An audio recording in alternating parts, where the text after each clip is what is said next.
I don't care if I look stupid or not. Drink vodka in moderation, kid.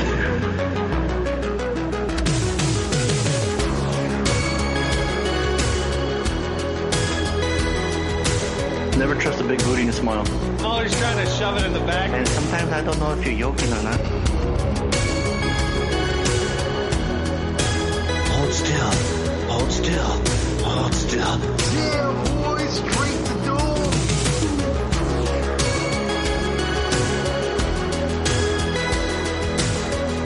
Why sound like Bane? Looks like on that. Look it up, just let it be awkward. Aloha, Kerry Hiroiki Tagawa. You're listening to Bad Boys Podcast. You're so Boom, baby. Episode 740 of the Bad Boys Podcast. We're about to randomly rant all things movies. I'm recording live from MCP Studios. This is crazy. I get to see his screens, all his tabs open. I get to push buttons like this one right here. All the Which one can I push? Can I push them? Peek behind the curtain. I mean, that's the only one that's mapped right now. Yeah. I did that, Harley. I made that happen. I am your host, Fonso, a.k.a. Mike Lowry. Joining me as always, Harley, a.k.a. It's just going to hit me every time with it. Yep. She's going to interrupt me with it. And I'm Tony, a.k.a. MCP. Fonso's going to use it like they do the music when they at the award ceremony when they go too long and they just start playing the music to interrupt them. You can find that one. I mean, taking too long. I'm like, I think the movie was good, but I give it away. we kind of are on a time limit because my man Harley always has on his own time limit. Right? Yeah, So, as of recently. Right. Yeah. And, today he dropped this new thing. That's right. We didn't even know. We thought we'd be able to record, no problem, no interruptions. And, of course, without any exception, Harley lets us know, like, hey, by the way, guys, we got to do this. Right at the last minute. While the calls coming in. Business meeting, I got to do a random, right. Exactly. But what's going on? What's happening?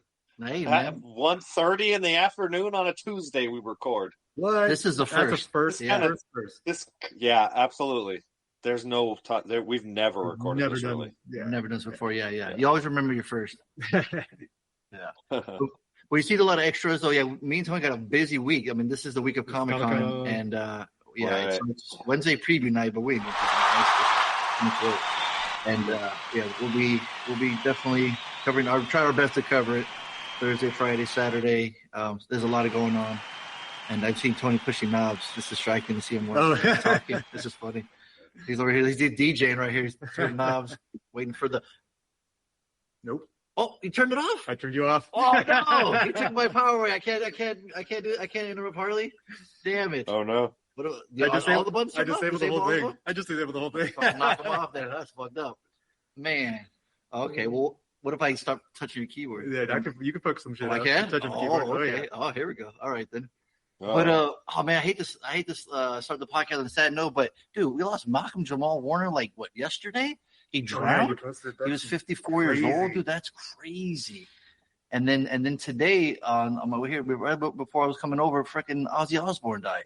I know he was fighting Parkinson's, and I think he was 76, and he just had that concert 2 weeks ago, I think. 2 weeks. There it is. And it's like what an absolute fucking legend to go out have a farewell show like that with around all his friends and other bandmates and everyone that just metal we wouldn't have metal if it wasn't for him. I mean, Black Sabbath is the godfather of metal, and think of another artist that who's prominent in the 70s, 80s, 90s, 2000s, whether it was TV show, whether it was music. I mean, he goes way back. It's insane. It makes me a story of when I moved from Long Beach to San Diego County, and I went into junior high. I didn't know anybody, right? I'm like, oh man, this is gonna be weird. Who do I hang out with, right? I don't know anyone. And there was this. Remember the handball? Where it was the two wooden, where you face each other. Yeah. Yep. So the kids would hang out there. All metalheads. Okay. Jean vests, metallic Iron Maiden shirts. Cool. Come here, welcome me in. I didn't dress anything like them, I didn't have fashion sense. I didn't know anything. My buddy Matt, he was like, "Hey, come over here. We hang out over here." I met him through one of my class, and that was the guys. They hung out there, no, I don't know if it was different times then either, but it was just, I just remember like they look scary, they got long hair, they got crazy t-shirts, Ride the Lightning, they got Eddie undercover, like they look scary, totally welcome me in. And I was like, man, this is cool. The metal community is awesome. It's always been awesome. And I've always just appreciated the metal community. So I listened to metal forever. I listened to Ozzy here. I got kind of emotional, man, because a lot of the songs that came out were like No More Tears, Mom, I'm Coming Home. Now that song hits different when you watch his last performance, him singing that. Like, dude, he sang that in his chair. Like he wanted to stand up so bad to perform, but he couldn't. He had this cool, like the throne. He was sitting and singing. And the people that got to witness that, it was his birthplace. It was Birmingham, where he's from. And then, dude, all these bands came back. All these bands performed for like people that saw that show. It's like, dude, they got to be like, oh my God, thank God. They probably paid tons of money to go there, fly there, whatever, to see him. And I was lucky enough to, be in his presence. I got one album signed by him, his last album. That's cool. Yeah, in Long Beach. Funny enough, where I was from. So it was like 5 hours or something just to get in line. I thought we were gonna get a photo, but they're like, no, there's no photos. He was just sitting there. Poor guy was signing away. And we were like kind of like from where I'm at to like a little bit past the fridge, we're like, Ozzy, you rule, Ozzy, stuff like that. Nice. He signed. So I was like, I was in his presence, and I got one album signed. I'm lucky enough to say, to have gone there and been there. And I have a video of it. It's on my channel. But I was just like, I'm glad I did it. Now looking back, like, fuck, I had just followed that record store on Instagram not too long ago. So I was like, and I saw that. I'm like, oh my God, I get the chance to fucking meet Ozzy. This is insane. I got to buy the album. I could just buy the album? Like, what the fuck? Yeah, done. And I did. And I was going over the pictures and videos of it. Met other friends from it that I run into conventions all the time. In fact, when she started sharing photos, say, hey, remember we met? I'm like, that's right. We totally met there. It was a fun event. And again, metal community, right? Mm-hmm. They do the same thing. They go to bands, they go to shows, they go to horror conventions. It's just this weird bunch of weirdos. But I it's just crazy. Friendly and inclusive weirdos. Yeah. Remember when you and Lainey picked me up when you guys came back from Universal? She said the same thing. She's like, oh yeah, Fonso, this is totally your crowd. Like, everyone's like, looks like freaks all wearing black. And I told her, this is the nicest people you'll ever meet. It's insane. But on the day of recording this episode today, not only it's a weird Tuesday, 1:30 afternoon, but it's the day he passed away. So it's going to be one of those episodes where it's a timestamp. But sure. I didn't want to not say anything on the episode. It just sucks. It's just the metal community for just the fans of Ozzy, Black Sabbath, the metal community. I mean, every time I went on every time I refreshed, every time I refreshed, it was a post from someone else, not just like, and from everyone that I follow. Obviously, it's the same type of people, obviously, but like Adam Sandler posted. Norman Cabrera, the special effects from other musicians. It was just cool to see, and it's going to be like that all day long. I'm sure people are going to be playing the music. They're just going to be saying their heartfelt messages, and I just wanted to mention that, and before I forget. So, yeah, absolutely. But we've played Crazy Train on this a couple times, for the Pain Train, and there'll never be another Ozzy ever. Right. You know what I mean? Nope. So we'll bite off the heads of bats tonight. Yeah. I'll Uber Eats some bats. Yeah, there you go. Hey, you guys have which we didn't find out that was true or not, did we? Are you looking it up? No, I was going to play Crazy Train. Oh, there you go. See if they had it on. Oh, there we go. Look at that. It is a little ironic that we've been joking about him still being alive for like 20 years now. Yeah. I know. I thought he'd go, for all the drugs he did and all the debauchery. Hell yeah. It's amazing he did live this long, right? Right. I mean, to make it to your mid to late 70s, considering his lifestyle. Exactly. Right. Look at Keith Richards is so pretty wild. Yeah, a lot of these motherfuckers. There's something about pickling your body with drugs and alcohol. Preserve it. Yeah, their genes outlast their lifestyle for sure. Right. Yeah, I know. It's surreal. Yeah, and he's such a legend. You think this guy's gonna live forever after everything he did. You know what I mean? But he was fighting Parkinson's. For a while now, and I think people knew this time was. According to this, yes, it's real that he actually bit the head of a bat in the concert in Des Moines, Iowa. In 1982. Holy shit. And he thought it was a rubber He thought it was a rubber toy thrown on stage, but quickly realized it was real. The incident occurred during his Diary of a Mad Mentor. Oh, that's insane. Is that a picture? I mean, I remember You heard that, right? was one of the growing up, or did you ever hear that? I've heard that story. Right. What were you say, Harley? he was one of the OG reality shows.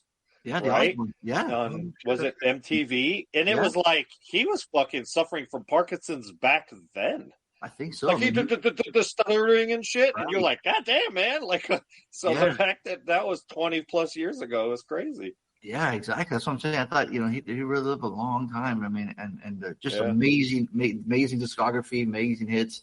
Now he's in heaven with Randy, and look at the little stuffed animal. Yeah, stuffed animal. Rip off the head. The detachable head. Yeah. At one of the shows, at that show in England, when somebody had like an inflatable bat and he had it in his mouth, and he was just kind of like jacking into the show. Yeah, dude. It's crazy to think. I remember his album used to scare me. Look at the Bark of the Moon album cover. That shit. You remember that cover, Harley? He was like a werewolf. That album scared me. I looked down like, what the fuck is this, dude? I wanted just to buy it just because. Look at that thing. Bark at the Moon is like a werewolf. That's creepy. Tony's got his images all small. Now, was he actually American or was he British? He's British, dude. Birmingham. Oh, he was British. Okay, I was. All of a sudden, I was drawing a blank on whether he was an American or not. Oh, that's crazy.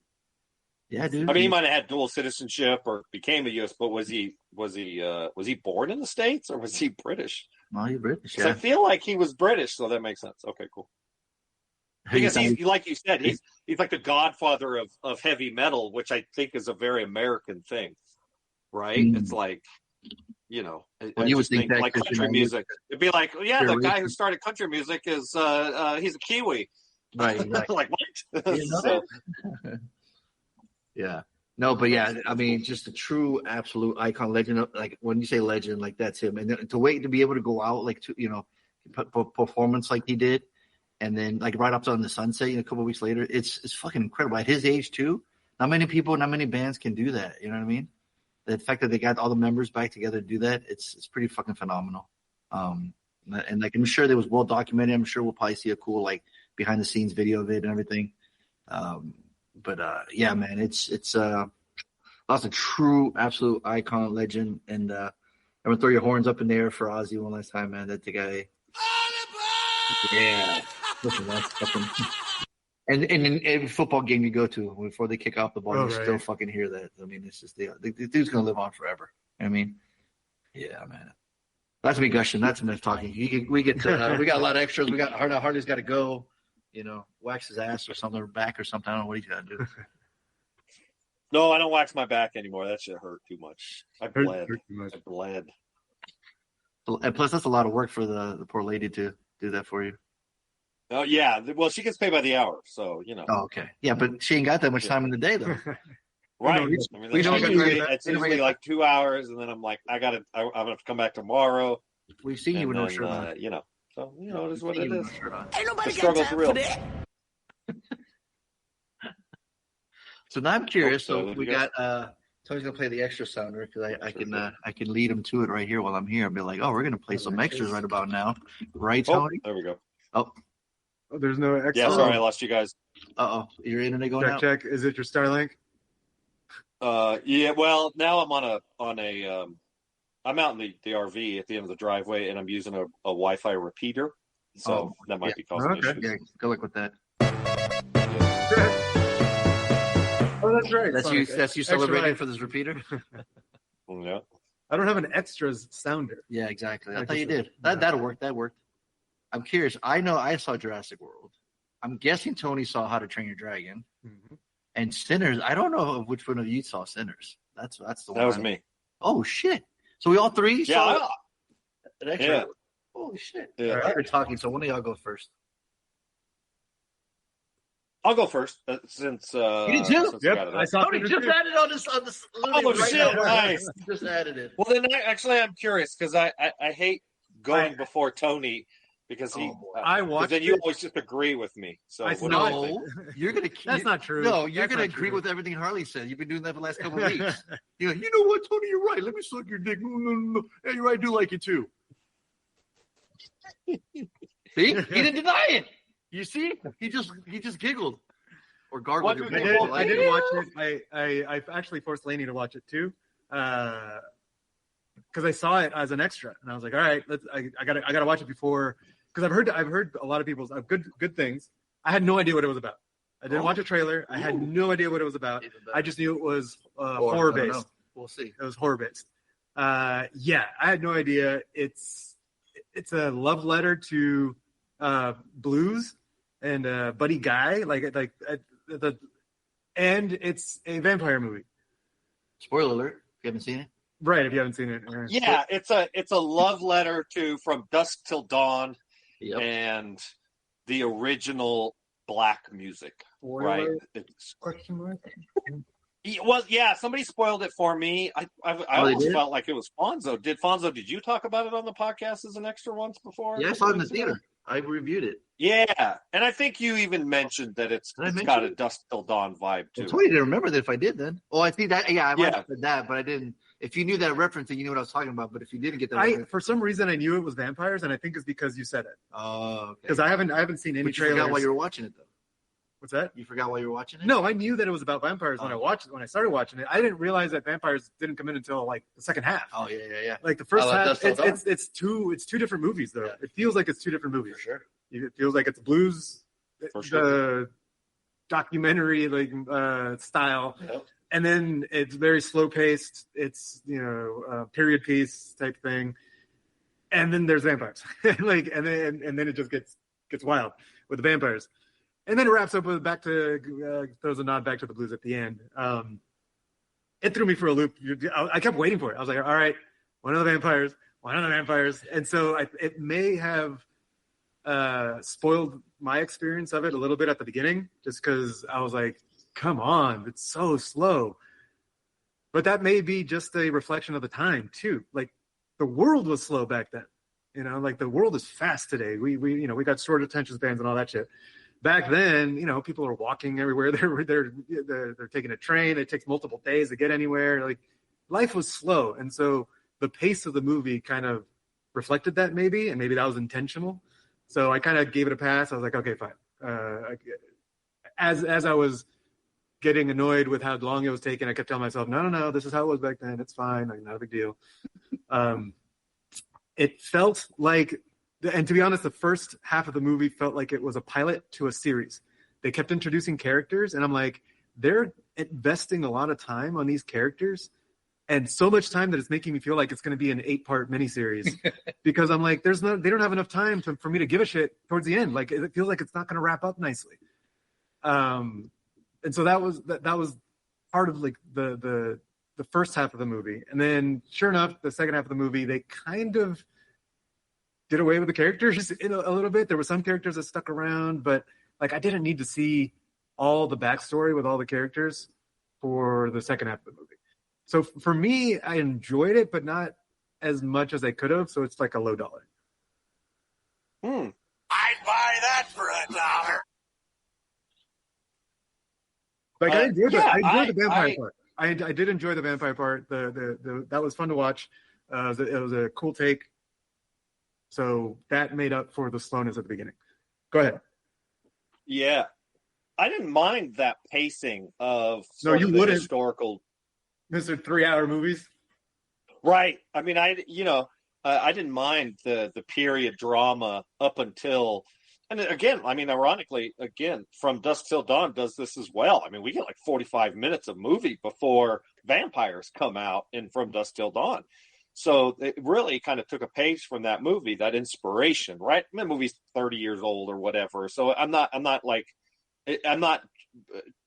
how I always bitch about, originality, and we'll talk about that later in other movies, but it is a reimagining of it of sorts.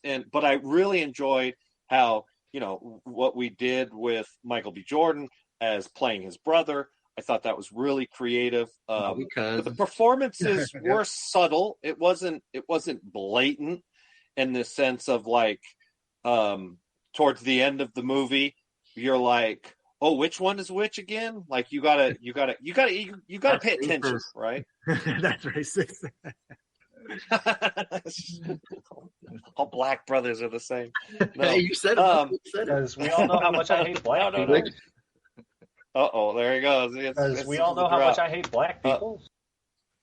Like you said, we get introduced to a lot of characters. We got I love Delroy Lindo podcast too, apparently. Right. Something to say. My racist twin brother. I really enjoyed everybody's performance in it. I thought Delroy Lindo was great. Right, I thought he was fucking awesome. The alcoholic. Yeah. The Ryan Coogler nailed the feel, the vibe of the period of this, post Civil War. Blacks have quote freedom, but they don't. Right? They're sharecroppers. This is still an incredibly divided country, and racism is alive and well. And there's the KKK in this movie, all by subtly, and. Yeah, it was good. I just thought it had action in it. It had this dramatic, this historical drama. Like you said, it's very musical. Fonso, I think you had mentioned this. It's like there's almost like a video component to it. Right? There's a musical video part. Yeah, there's it's almost like a musical. Right. I found myself like turning up the volume. I was like, ooh, turn this on surround sound, get the sub going. Like, it was the music and the score of the movie. It was an example of one of those. It was done so well, it becomes a character in and of itself. Yeah, it went like the whole. I really appreciated one scene. Mm-hmm. She was saying that was a cool scene. Yeah. I appreciated what they did in regards to screenplay, in regards to certain characters. It was anti-Hollywood tradition, which I appreciated. I thought that was good. There was one scene where one person becomes a villain that you wouldn't expect, but then in the context of the whole movie, I thought, nope, that's actually appropriate. So I thought that was kind of funny. Did you guys stay till the end to watch the credits? Yep. I did. Yep. Okay. Yeah. Okay. Yep. And so, no, I had a great time with it. It's not Slater. I don't know that I would certainly be willing to watch it again. Mm-hmm. It would have to be kind of right place, right time. It's definitely, it's another one of those. I think these two have a real affection for each other. The Coogler and Jordan, yeah, for sure. Absolutely. Right. We've seen them in Creed and of course Black Panther, and I think he also did. Creed. Didn't he do? Did one of the Creed? No, or something? no, didn't he do the historical piece in the Bay Area? Fuck, why am I drawing a blank on the name of that movie? And I hate IMDb. Fruitvale Station? Thank you. Didn't he direct, wasn't that one of his earlier films? I think so, yeah. Yeah, there it is. 2013. Yeah. So 12 years ago, they worked together on his feature-length presentation. I don't know if that's the correct, Fruitvale Station. And it really, I thought, set the stone for Michael B. Jordan as a real dramatic actor, right? Yeah.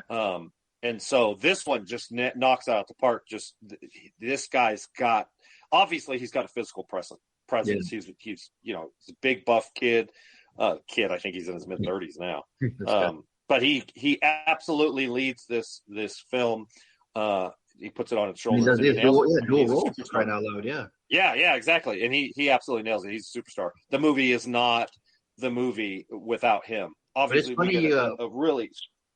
It's funny to hear both your takes, because one of my friends was like, you liked it? I'm like, yeah. He's like, oh, man, it's just too slow. And I'm like, I was taking Tony's review right now, and I'm like, oh, he thought the same thing. And I thought of his age. I'm like, hey, he's a younger generation. I think what you were just saying, where it's like, you wanted some more fast-paced. What are we getting? Why are we talking to these people? To me, I didn't mind. I'm with Harley. Like, I didn't mind meeting the people. I'm like, we're probably they want us to like them, and then so when they do get killed off, we're like, oh man, I can't believe that guy died or whatever. There was just a lot of characters. And they set up the place pretty quickly. Because once we got that going, then it's like, oh shit, his ball's out now. And I do like the look of them too, where like the eyes were like shining a certain way.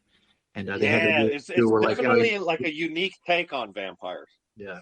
Right. So, but they said the traditional were like, they have to be invited in. You can't just let us in. And garlic. Right. I thought that was a really cool choice. Right. Mm-hmm. And he's like, wait. And when they suddenly caught on to it, like, wait, you've been coming in and out all day. Like, what the fuck? Now Exactly. I was wondering too if they're going to be.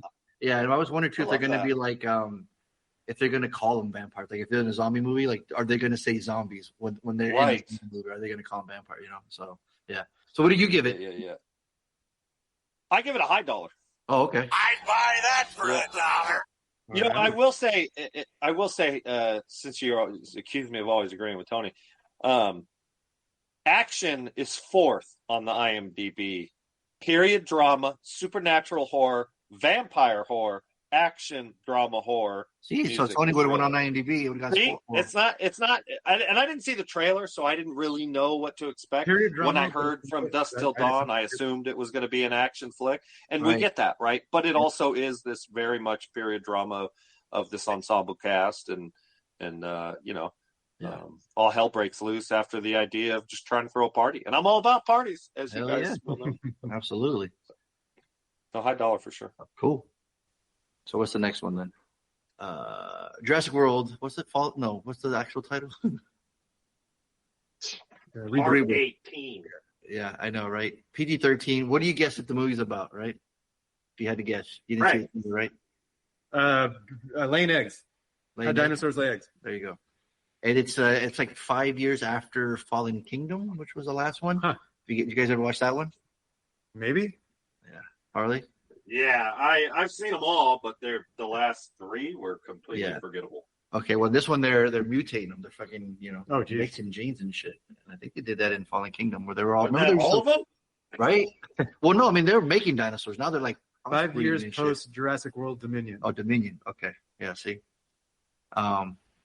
yeah, it's a pretty basic story. You got a family that's pretty much lost like at sea, and then you wonder what the fuck are you taking them out there in dino infested water anyway, right? So but you always got to make mistakes. Dino DNA. Yeah, exactly. You got this rich dude that wants to get dino DNA, if you say that, from 3 different species to apparently it's going to be like a magical cure, advancement in medicine. Once they get these 3, they have this cool. It's like a video game almost. They got a suitcase, the 3 little slots for each dinosaur. They got these cool little like syringes that you fucking stick it on dino. They'll take the blood and shoot in the air, pop a little parachute, and you catch them. And you put it in your suitcase. Yeah. So you got that with these water dinosaurs. You got these other big ones, and you got all these different crowds. And then you got the main baddie. Remember, this is directed by Gareth Edwards, who did the big fan. Yeah, it's creator, man. It was one of my favorite movies of the year. I don't know if he's being sarcastic or not. I can't tell. No, I swear to God, if you remember, the creator was in my top 5. I love the creator. Right? Yeah, you don't even remember. I don't remember. Oh, his memory's fucked up right now, dude. Can't remember shit. But yeah, Gareth Edwards. Remember way back when early in his career, he had made some movie like with the Apple computer issue with big special effects with like no money, and that's how he got Godzilla, I think. If you remember that story way back when. But yeah, it's got Scarlett Johansson in it. So this is new. She's hot. She's a little badass. She's like a little Tomb Raider, and she's helping with the expedition. And then we got you say that name, sorry. Mahershala Ali. Perfect, thank you. The new Blade, if he ever becomes a new Blade. Nice. He's in nice job, Tony. He's part of the group, and you got this ragtag group, which they're trying to do that, and then they get lost and running some dino shit. If you like that shit, you like dinosaur shit. You don't like it. If you don't, might not like it. You like dinosaur shit. Yeah. If you like to nitpick movies and not have a good time and be an asshole, you might not. Tony was like nodding his head. He's like, wait, before I say that, don't agree yet. It's like nitpick that you might not have a good time. If you want to just have some popcorn, leave your brain door, you'll have a good time. And I got a movie ticket, so I got it for free. So so I'm like, oh, let me go enjoy this and Superman. So I had a good time with it because dinos in the big screen is always fun. A little long, but it is cool to see dinosaurs, especially with that scene I had shared. Remember where they had that scene from the book about the rafts, the T-Rexes and the dinosaur from the first movie that they cut out? They didn't have time to. Yeah, so I shared a video of making of on the chat. Yeah, where they talked about that. We're like, we wanted to have the scene with T-Rex and the rafts, people, and we couldn't film it, or it was just pressed for time, whatever. But they kind of did it with this one, and it was cool. Like, okay, no wonder it would have worked. It's just hard to top the fucking first one, right? The first one's so fucking perfect. Yeah. And they always, they always just want to keep milking it. I mean, we'll probably see another one after this, I'm sure, right? It won't end. And as long as They could keep making different dinosaurs to sell as toys. You know, it's kind of the whole thing where like Merch. G.I. Joe, Yeah. like, oh, how, you know, we had the Dominus Rex on one of them. We have this one with this new one. But they always shit. If you go to Target or Walmart, they're all the Jurassic Park section. Kids don't like dinosaurs anymore. I don't know. It's kind of sad. The toy section, Jurassic Park, there's tons of them there. They're always there. All the other ones, you know, superheroes, you know, it's scattered. But Jurassic Park, they're in the clearance section. Interesting. I know. Some kids still buy them. You know, there's still some cool dino kids, but most of the time, yeah, they're rather eat dino nuggets than clear dinosaurs. I guess. I don't know. But I gave it $1. I had fun with it. I'd buy that for $1. All right. Yeah, so I watched How to Train Your Dragon. Had some time over the weekend, and we needed some mind bleach. I can't remember what we were watching, but I think Lainey likes like true crime, and we watched some horrible true crime shit. We're like, all right, we need some mind bleach. Let's watch something upbeat. True crime stuff, man. And we found How to Train Your Dragon the live action, and we love the original, the cartoon. I've seen it at least 5 times. So yeah, I was like, let's give it a shot. We enjoy giving a shot to all the new stuff, all the live action stuff. I have to say, this might top the cartoon. I wish I had time. I wish I had time to watch it again because it might be a Slater. I enjoyed the fuck out of this movie. But you've already seen it though. It's got an 8.0 on IMDb. That's what's crazy. So you're not the only one. Right. I've already seen it, and even with the cartoon, I've seen it multiple times, and I'll watch it again, and I still enjoy it. So this is your 7th time. And this movie, I know all the beats, I know the story, and the movie doesn't veer from the same story. Really? It changes tiny little things here and there that make it better. It made it better. Yeah, it's super, super enjoyable. The human factor was really cool. The dragons looked amazing. Now, do they look like they do in the animated movie? Or do they make them look more real? What do you mean more real? Like, do they look more like scaly? Like they're not as cute as like it does in the like in the animated version. That's what's cool is that it's both. They look real, but they look real like a bulldog is cute. It's ugly, it's real, but it's kind of cute. Put on my heartstrings, man. You said bulldog, you cheater. Let me see a picture. Let me see. All right. Are you surprised, Harley, or not? I'm not shocked that I'm just shocked he likes him more. He's a big animated guy. I'm all about it. The fact that 65,000 people have viewed it on IMDb and given it an 8.0 is wild. Because I remember seeing the original cartoon, playing it for the kids, 15 years ago or whatever. And I enjoyed it. I had a good time with it. Like, I don't know if it was an 8.0 but and obviously it was hugely successful. You've seen it so many times, massive sequels and television shows and shit. Like I'm not surprised that they brought it back to life. Right. I'm surprised that it has an 8.0. And it's kind of soon too, right? I mean, the other one's still kind of fresh. They made a bunch of sequels of the other ones too, right? They have made a bunch of them. Yeah. Okay. This is like a see, it's like dinosaurs with wings. Where's the? Well, it's crazy to me is like you've seen the anime one so many times that when you watch it, it was like you were watching it new essentially, even though you knew the beats, but you're still enjoying yourself. You're having a good time with it. It was almost kind of new, right? Like, I mean, yes, it was new because the visuals are new, right? But I knew what story beats were coming up, and I anticipated them, but it didn't. The foot and everything. Yep, everything the same. But the human emotion factor. Whoa! Stop right there. You have no human emotions. I don't have human emotions. Then how? But the movie has them. The movie has them. The actors were acting their ass off. How can you relate? I don't need to relate. What's his name? So Hiccup was good. Gerard Butler as Stoic. He played himself, and he was amazing. It was so good. Like if I had tears, I would have teared up in the movie. Yeah, this is a high dollar potential for a Slater. I'd buy that for $1. Oh, yeah. So I love this. The things they did change were good. So I'm repeating myself now. What's up, Harley?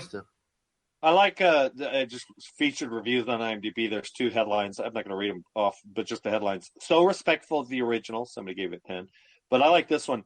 This is how you really do a live action. In parentheses, take notes, mouse. Yes. Right? So it's exactly. like this is the recipe Disney's been doing for 10 plus years. They've taken every previous material they have and made a live action, and I can't think of one of them I've seen. I've probably seen 2 or 3 of them, and they're all garbage. How what did they do in this one that is so right, and that Disney fucked up so many times? Why is that? What is you just mentioned that they were acting their ass off. You expect me to have the Yeah. answer? That's a good point. Yes.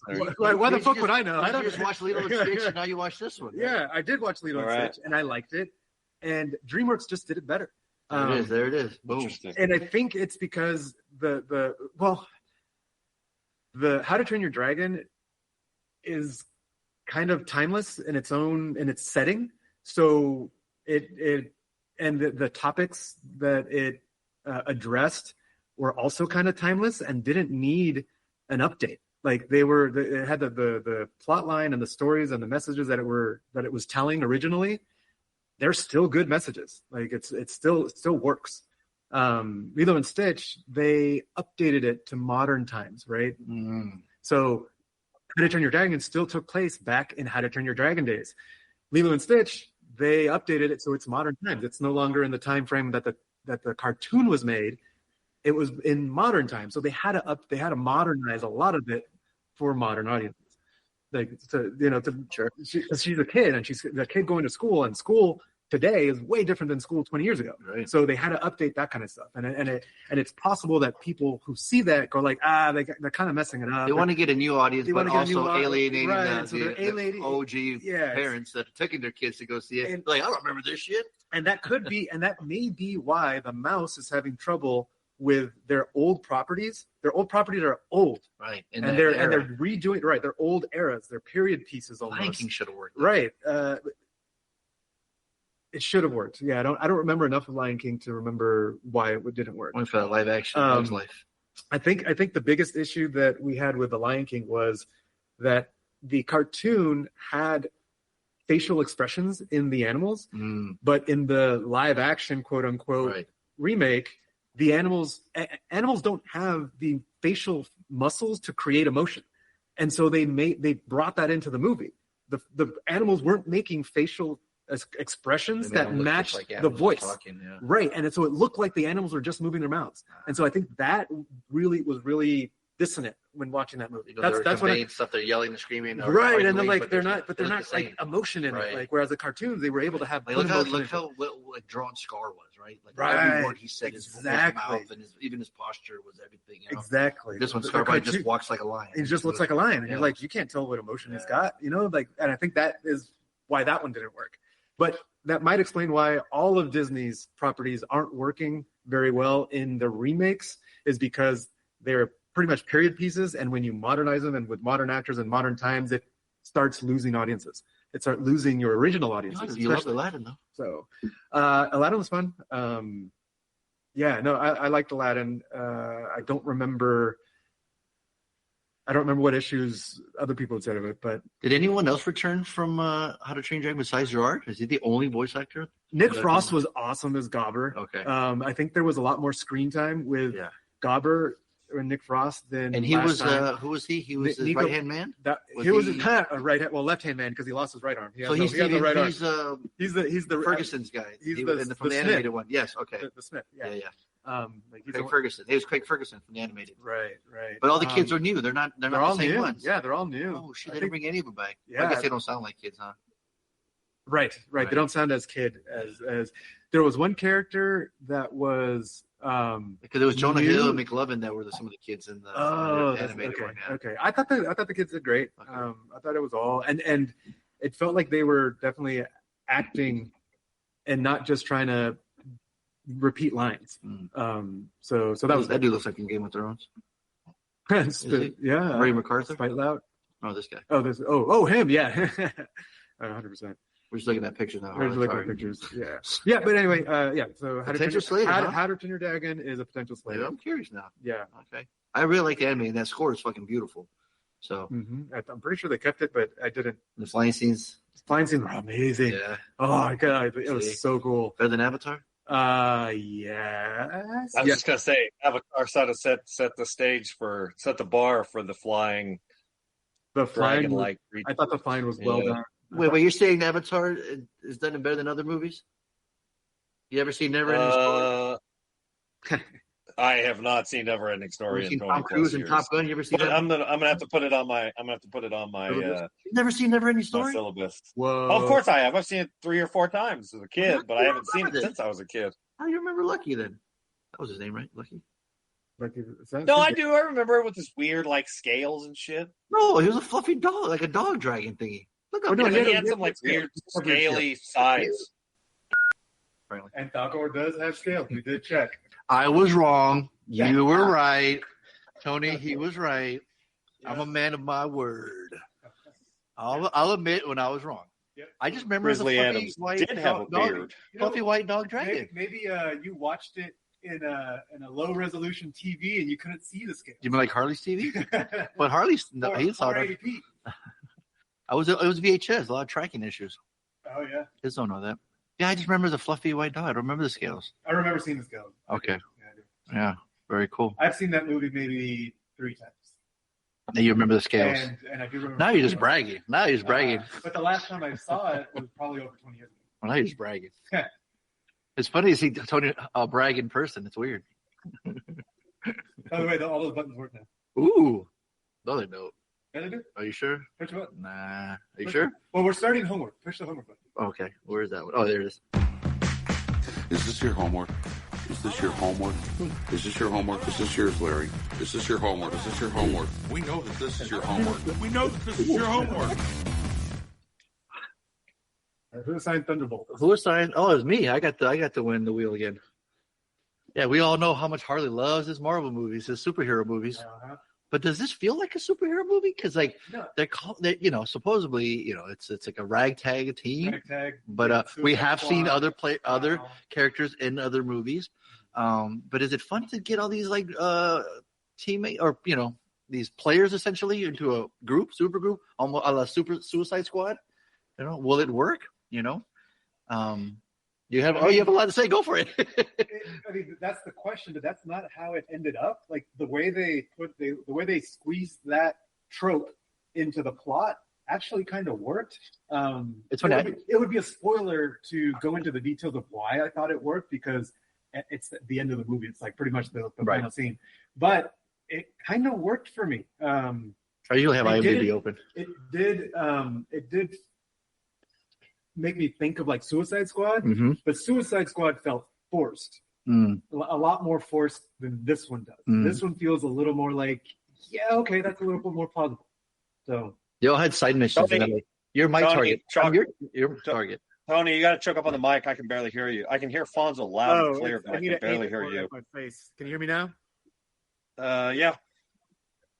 Say everything you just said. How about now? Yeah, that's good. Cool. Did you catch what I said? Yeah, more or less, but it's faint compared to Fonso. Do you have anything to say about that part? Fonso brought up? I think what you're picking up on is the fact that all the actors in this movie are really talented actors in their own right, and so some of what you're describing to me sounds like chemistry. No, you're incorrect. You're incorrectly hearing because that's okay. Okay, so I was too far away from the mic because that's not what I was saying. What I was saying is that the plot device, the trope of ragtag anti-heroes brought together to solve problems, that like in Suicide Squad felt forced. Lost everybody. Oh, great. Starlink. Are you back? Are you back, Harley?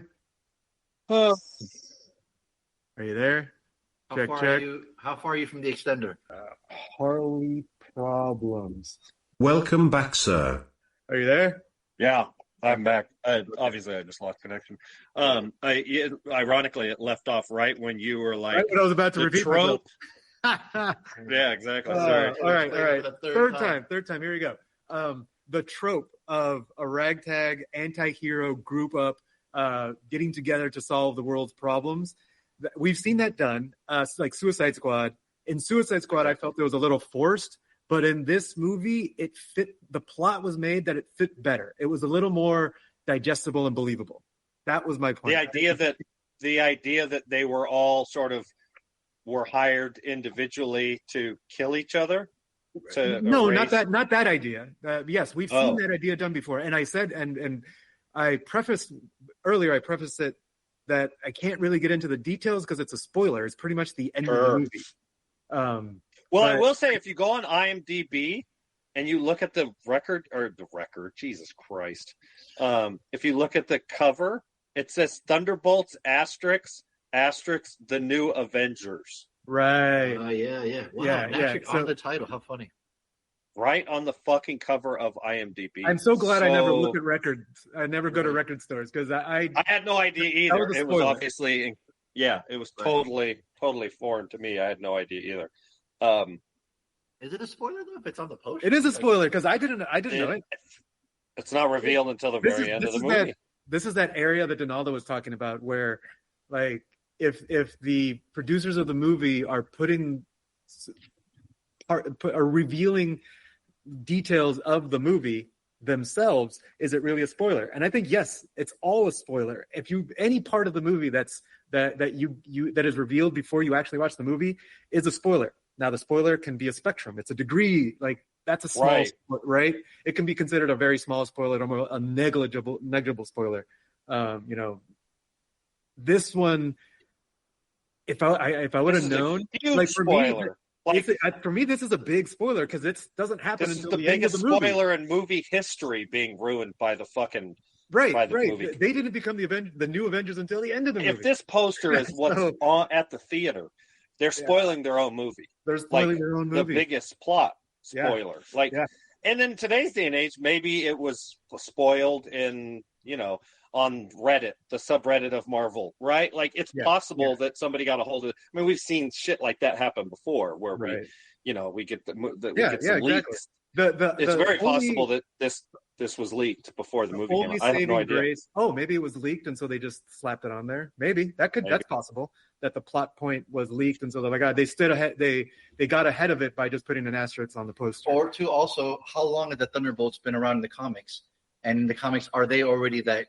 Right, but good point.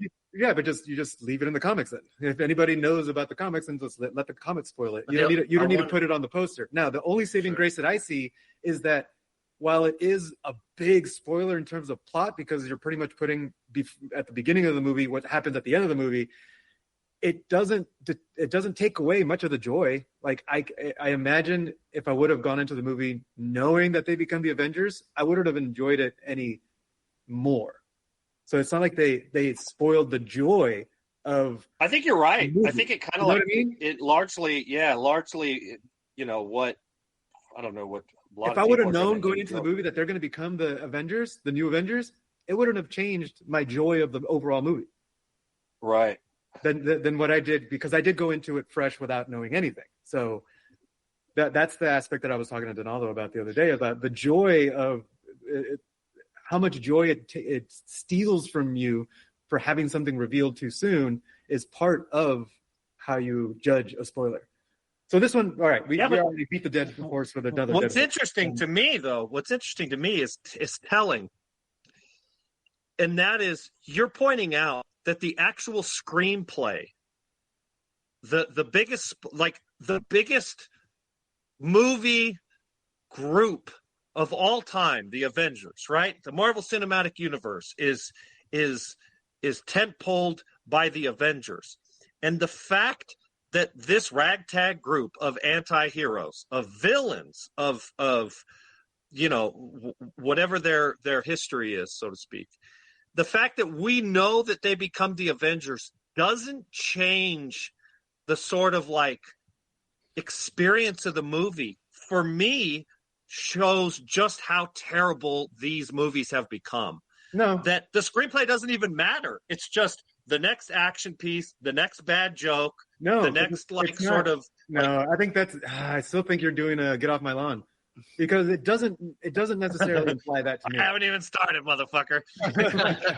It doesn't imply that just because in terms of the plot, and I don't want to spoil the movie, even though they do become the new Avengers. They are the new Avengers, and in terms of the plot, what we actually get revealed in the movie, it's open. It's like it's not like at the end of the movie they're a direct replacement of the Avengers that we saw before, that were a bunch of superheroes and like the best Avengers, like you pointed out. That's not what we end up at the movie, and I think that's the point. It took 22 movies to actually assemble the Avengers. I don't think that they intended for the new Avengers to be assembled in 2 hours and 7 minutes.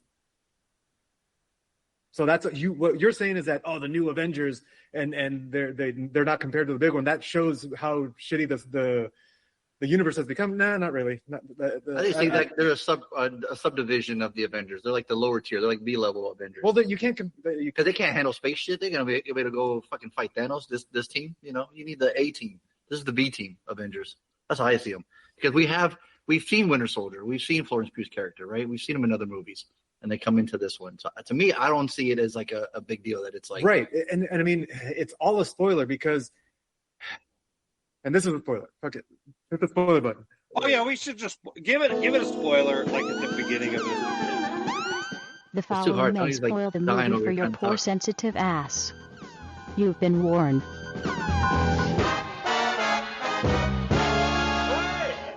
The next 2 minutes contain spoilers, starting now. They're not actually Avengers. That's the whole fucking plot that makes it work, is that they're just a facade.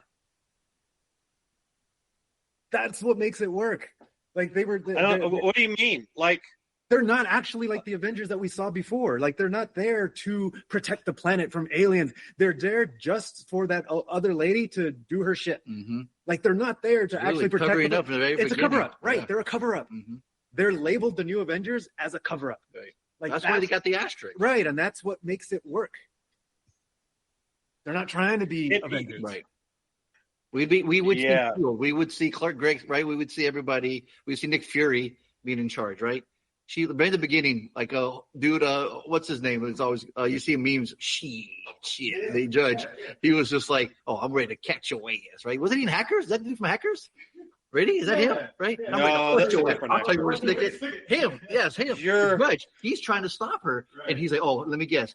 One would say if somebody would clear out all their stuff and there's nothing wrong with them, that maybe they're trying to hide something, right? So quickly." And she's saying it too. She's like, "Oh yeah, I need to, tie up all this loose ends."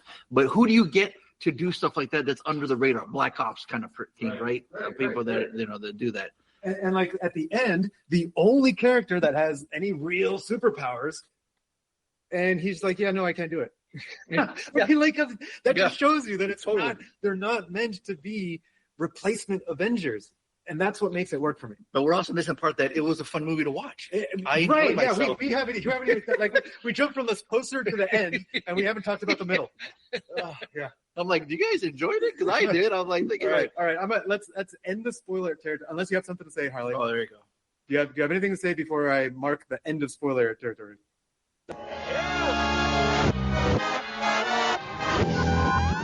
No, Nicky.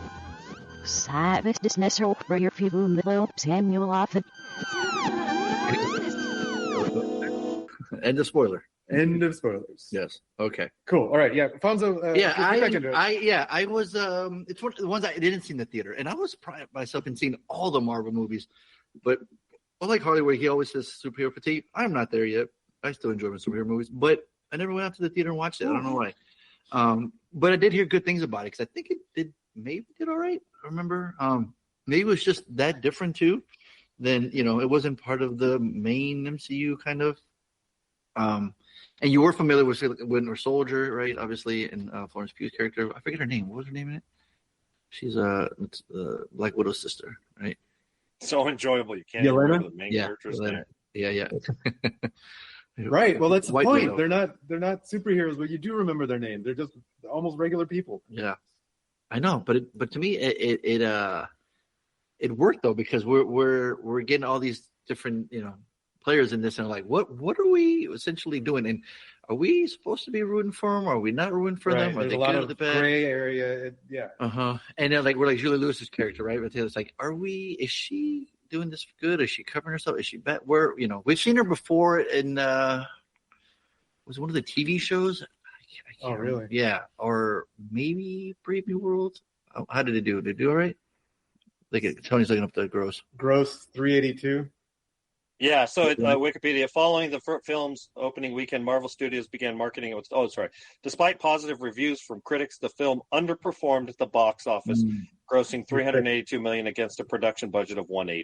Okay. So, that sounds like money, but they're saying underperformed. So, right. Yeah, opening weekend says 76 million. Which is crazy to think like that. That's not good, This thing, especially if it's got the Marvel logo in front of me, like, oh, you underperform. Like, really, bitch? I thought we did pretty good. Well, it's very possible that this is an example of one of those movies where the marketing budget was twice what the filmmaking budget is. I've heard that statistic before, that oftentimes big movies, the marketing budget will be just as big. So if the movie costs 150, they spent 150 million on budget on marketing. I don't know about Marvel's movies. I simply, I don't have any interest in it. Did this feel like a typical Marvel movie? Harley, I'm gonna have to. You're wrong about that. Your speculation was wrong. It says 180 million for the movie and 100 million for marketing. So it's almost half, a little more than half. Oh, there you go. On marketing. So I wasn't saying I knew that about this. I'm just saying I've heard the statistics somewhere else in multiple places where oftentimes that happens. I don't know about this. But they don't need to. A Marvel movie. You heard podcast. Right. You heard something enough. You wanted to say it without confirming whether it's true or not. And if I wouldn't have corrected you, people would be listening to this podcast going, oh yeah, that must be what happened. We do our we do our goddamn research. No, I'm happy that you checked me for sure. It's half, right? The budget you were off, Harley. Now we gotta get 20 wrong. That's why I don't talk. Fuck you, Harley. So Harley, this was. Did you feel this was a typical superhero movie? Did you? Yeah. So part of the problem is what you got. Both have mentioned this. And that is, they've already introduced a bunch of these characters. Well, guess what? I've never been introduced to these characters because I stopped watching the movies and I never watched any of the television shows. You knew the Winter Soldier, though? No.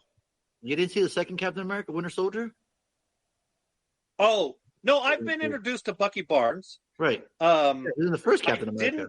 I didn't know who the fucking John Walker character was. I was like, who the fuck is this guy? That was the one. New, he was from the TV show.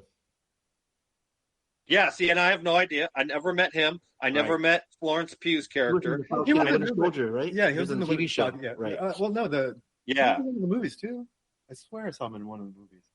And wasn't and then is that what you're talking about? Click on his name. Let's see.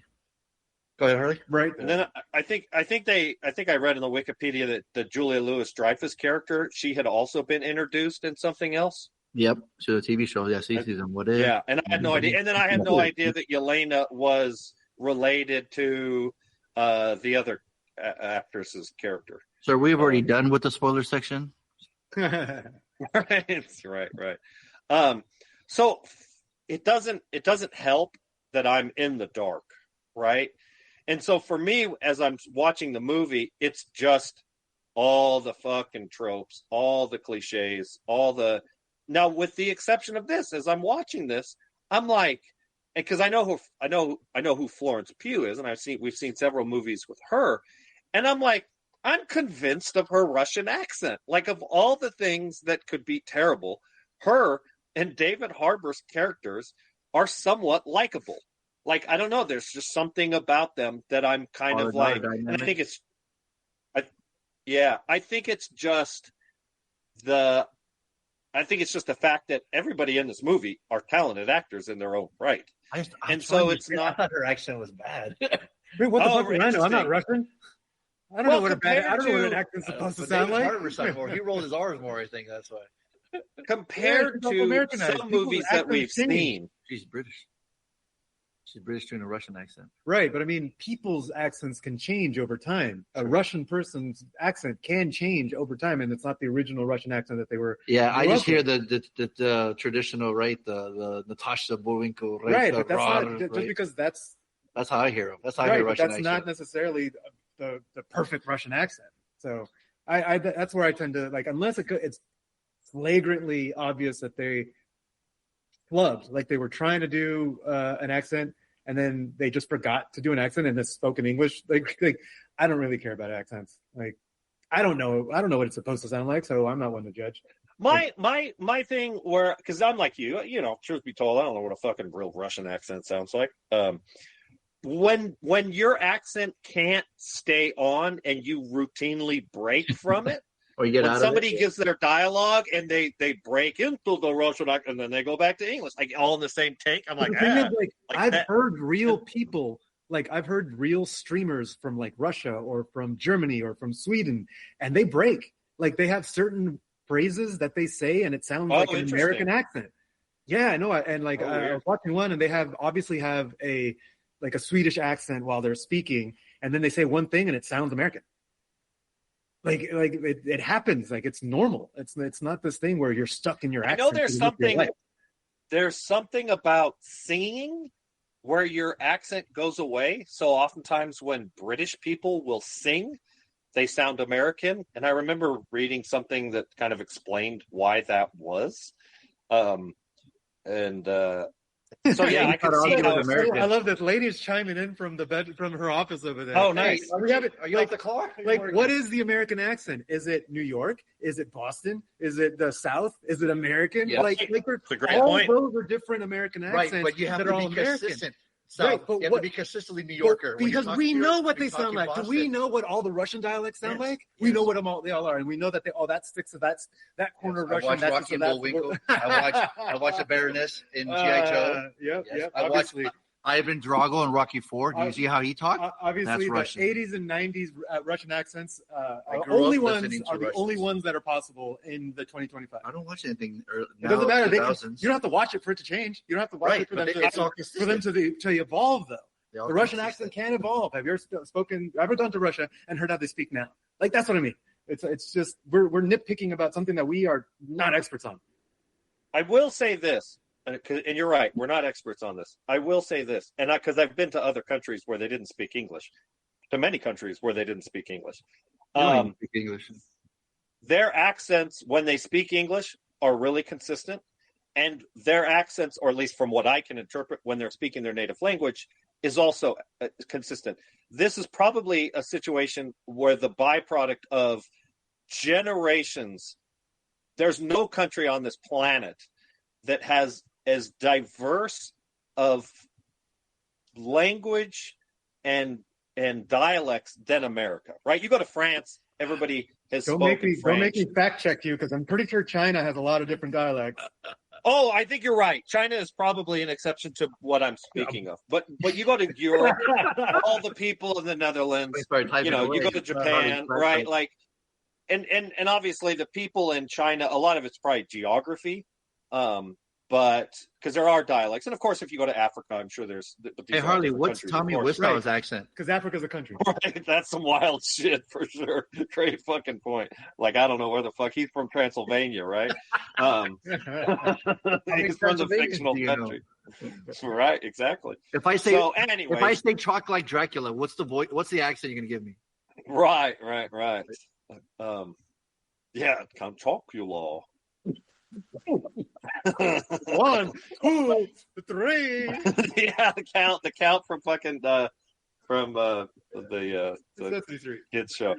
Anyways, all right. So to get back to this movie, the accents in the movie, because that's the most important part.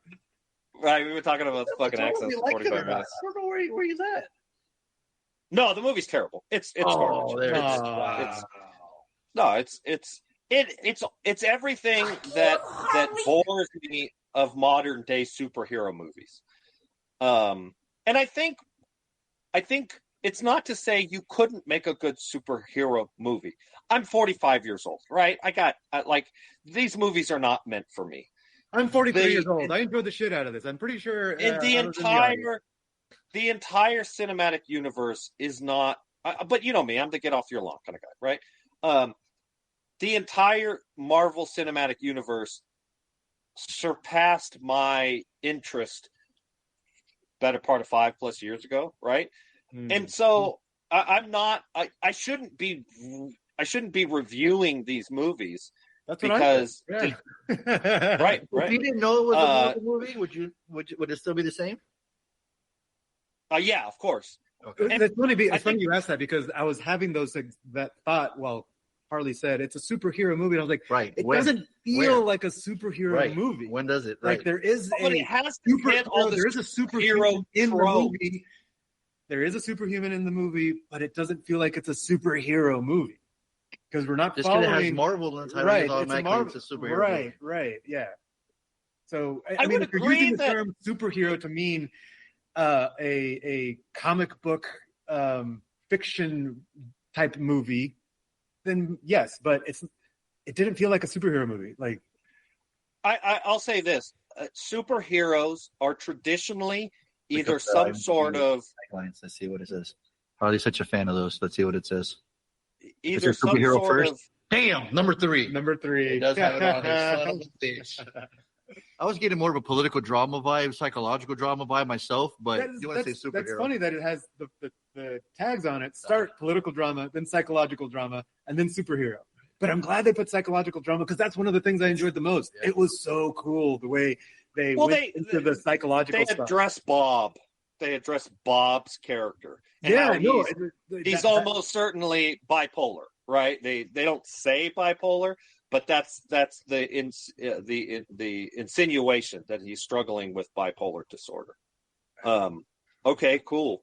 Is this movie bringing awareness to people with mental disabilities? No, of course not. No, it was just really cool the way they portrayed his mental illness, and like what would happen if someone who has depression gets a superpower, and it's like it doesn't go away, and the way and it got amplified, right. The depression itself got superheroized. And it's like, holy shit! The way they portrayed it on screen, I thought was really fucking cool. That's such a good point, right?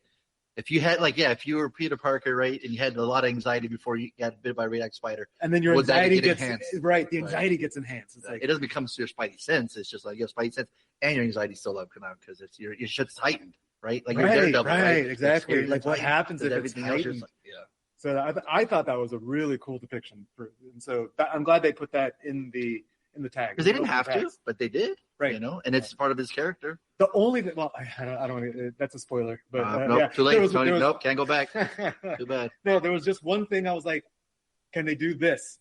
Can they do this one thing while they were, solving? Pay extra for the Patreon if you want to know what Tony's thinking. Right, maybe I'll save the rant for the Patreon. There you go. But yeah, that still didn't make me enjoy the movie any less. Right. I was like, ooh, it would be really cool if they did this one thing. They didn't do it, but it was okay. I was like, that's what they did was still cool in terms of mental, the social commentary on mental health. I'm guessing you like the movie. Yeah, I like it. I like the movie. I did too. I know. Like I said, I hadn't watched a superhero movie in a while, but again, there weren't superheroes to me. They're like anti-heroes. Right, anti-heroes. I like the Suicide Squad. I like the A-Team. I like you got these guys all together. They're all really good at what they do, but can they be better, as a team? Yeah. Right.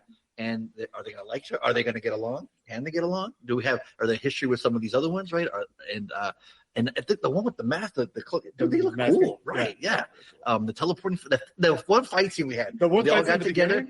That was badass. Yes, I'm like, this is what I like. This is the kind of shit I like. And right as soon as I started thinking, like, because in that fight scene, they were shooting. I was like, they're aiming at the fucking shield, like shoot at their legs. Right. And then in the very next scene, they did it. They shot at the leg and shot up, and like they just moved fast enough to block it. I was like, yes, okay, I'll shut up. Yeah, because when he first went up to her, he thought that should I was like, stop aiming at the fucking shield. Right. Yeah. And then the other one goes, and it just kept blocking it. I was like, that makes more sense. Yeah. Okay.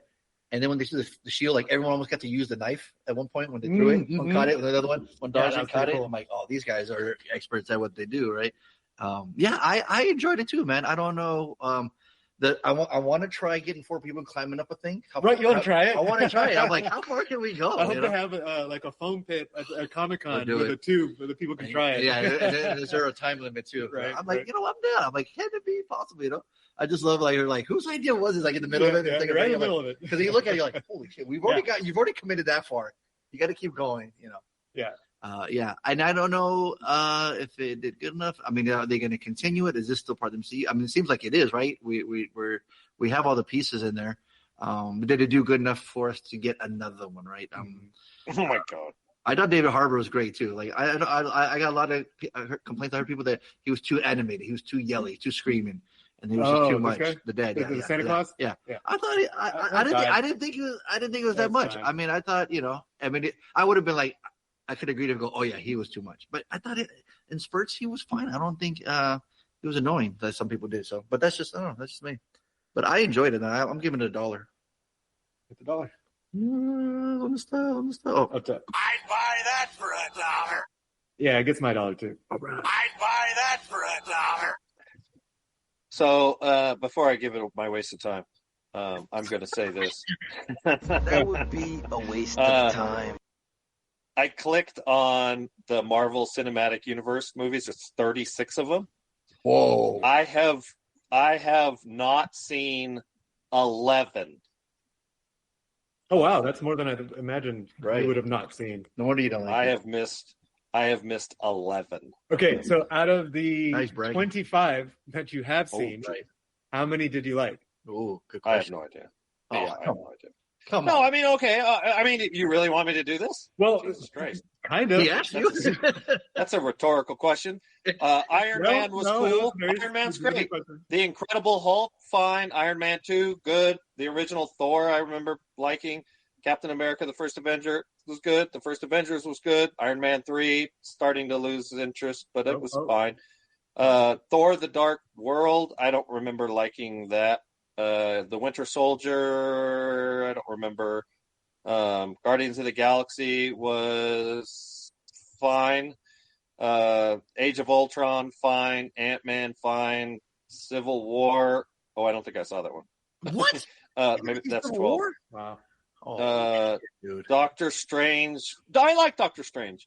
I didn't see Guardians. Oh, that's 12. 13. Guardians of the Galaxy 2. I didn't see that one. Homecoming, I didn't finish because it was terrible. Thor Ragnarok was fun. Black Panther was terrible. Infinity War was not good. Ant-Man and the Wasp was not good. Marvel was terrible. Oh, I didn't finish it. I watched like parts of it, and it was like, this is terrible. Endgame was meh. Spider-Man Far From Home, I did not see. Black Widow, I didn't see. Shang-Chi didn't see. Eternals didn't see. No Way From Home didn't see. Doctor Strange, the Multiverse of Madness was not nearly as good as the first one. In fact, I didn't care for it. Love and Thunder, I never saw. Black Panther Wakanda, never saw. Ant-Man and the Wasp, never saw. Guardians of the Galaxy 3, never saw. The Marvels, no. Deadpool and Wolverine's great. Love that. Captain America, Brave New World, no thanks. I didn't see it. And Thunderbolts was boring. I have no desire to see the Fantastic Four. I have no desire to see the new Spider-Man. I have no desire to see the Avengers or the other Avengers. These are all movies. So you like 14, do the math, right? 14 out of the 25 that you have seen. Ooh, what's the numbers then? Do the math, Harley. So so he's at 56%. That's right.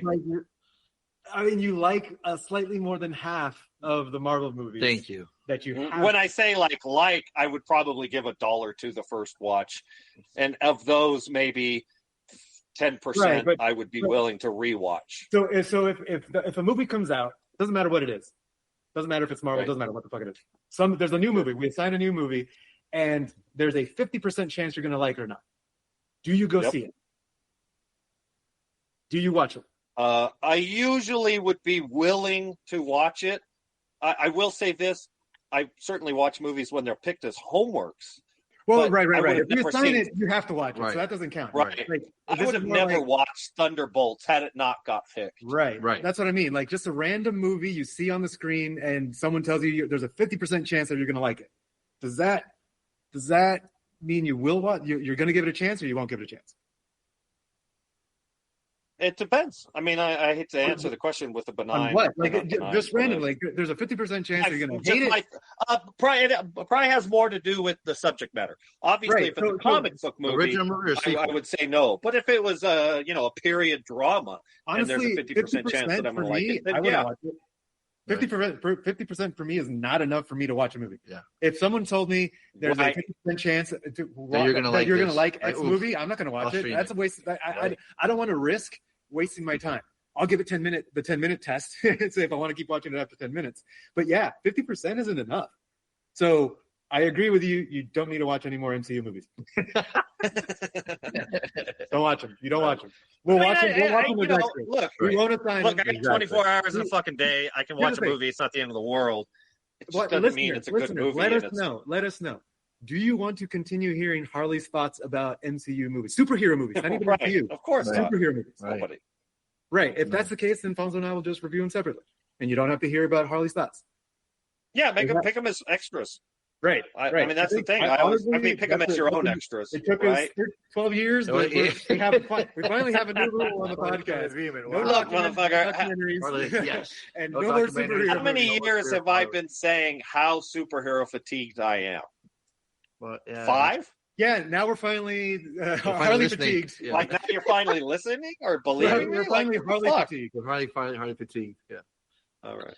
See, because we were operating under like you liked 14 out of 15. I was holding on to hope that you would like 14 out of 16. Okay, then 14 out of 17, 14 out of 18, 14 out of, it just kept getting worse and worse and worse. Finally, we're at 50%. Okay, you're right. You don't have to watch them. And I don't have to watch period drama movies anymore. Like Harley says, tired of that shit. Harley, stop picking them. Oh, I should do the math on movies before the 2000s. Yeah, exactly. That'd be yours right there. Right. That's like a 90% success so Harley rate said with waste me. of time. $2 for Thunderbolt. Let's see what they said. Let's see what the dollars say. All right, there's the game. Who the fuck are you? I'm Mr. Bennett. I'm Reggie. Who the fuck is Reggie? Who the fuck is Reggie? To play, either call 442-444-0742 or go to badboyspodcast.com or send an email to badboyspodcast@gmail.com. You ever made love to a man? No.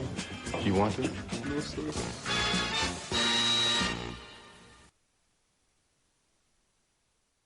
So I of course don't have this. I of course don't have the score sheet again. Okay. Do you have a way to record the scores? No. Well, no, that's not true. Dude, did you have a way to record the scores yesterday? No. Well, no. Okay. Let me correct you. Yes. The answer to your question is yes.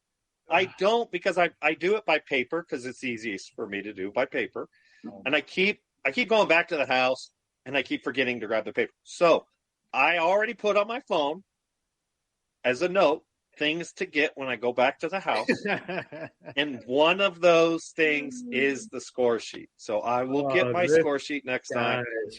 And you have my word. Next week, I will have my score sheet. Okay, we'll see. On record. Mm-hmm. All right. So we've got Angie with 62.5, Art with 43, Reed with 42, and Rob with 21. All part of the plan. Yeah, we've got a lot of calls, so I'm just gonna go one by one. Here we go. What up, bad boys? This is homeboy Art calling in the special live edition of fucking Bad Boys Podcast brought to you by MCP Studios in the Gas Lamp during Comic-Con weekend. Wow.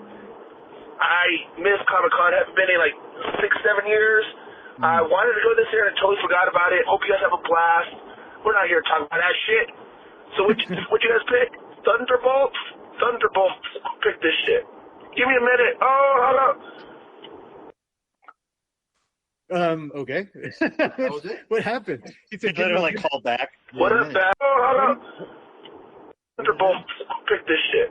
Give me a minute. Oh, hold up. Oh, he's driving. He's driving. Oh, shit. Did he get in an accident? Yeah. Second one. Bad boy. Nope. No. All right, here's my pick. What the fuck? Yeah. Art didn't call back. Okay. He may have called back out of order. Out of order. Right? Sorry, out of order. All right. Next caller. For Thunder. Bad boy. All right, here's my pick. For Thunderbolts. Thunderbolts. Okay. Thunderbolt.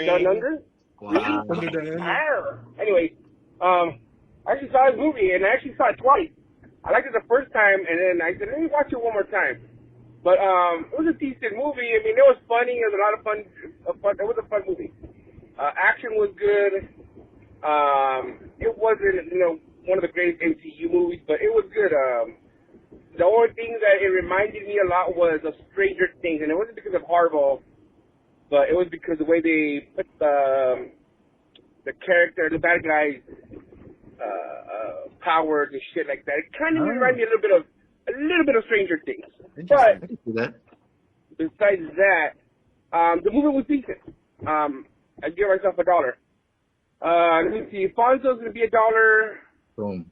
Harley might just enjoy it. $1, low dollar maybe.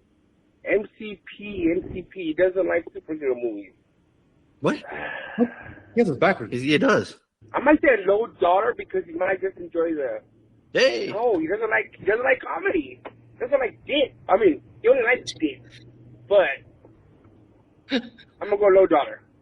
Okay. All right. I'll leave it at that. Bad Boys for life. All right. Boom. All right. So 2 points. 2 points are Rob.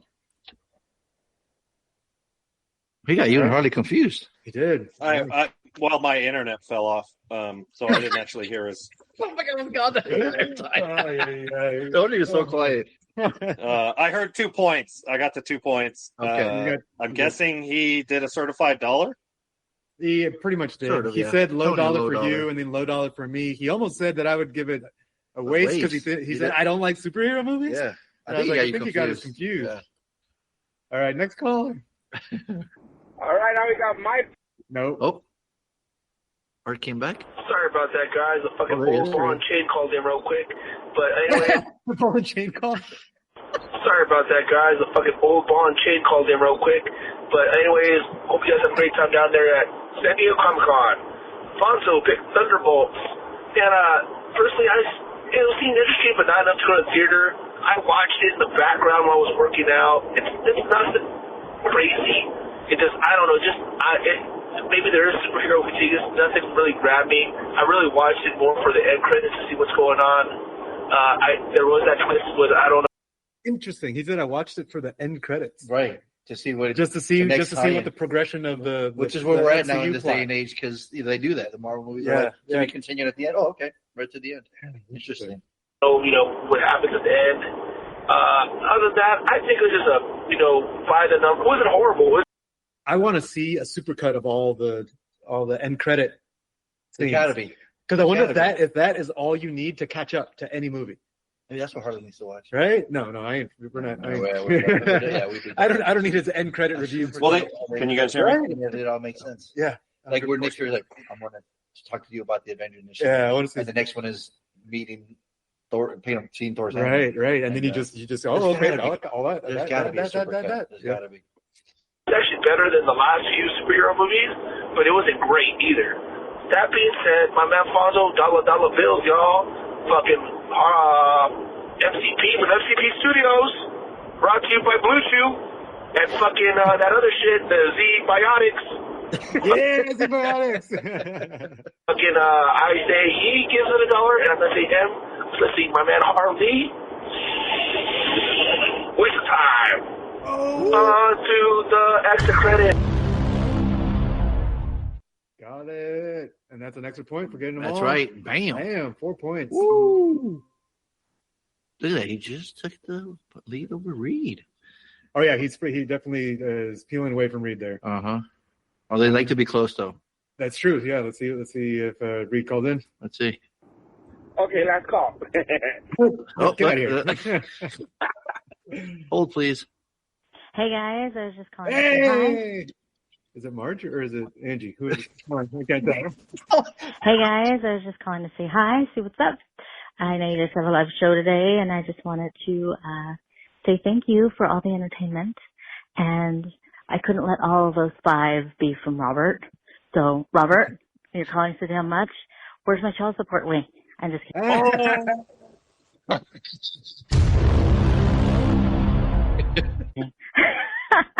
For those of you guys who don't know, Robert's my baby daddy. No, he's not. He wishes he was. Yeah, that's all fun and games from the Messenger. So if you're not part of the Messenger, you wouldn't know. So get on that Patreon. She's straight up calling it Aldo right there. That's straight up. Oh, he is on the Messenger though. Yeah, but he doesn't know. Oh wait.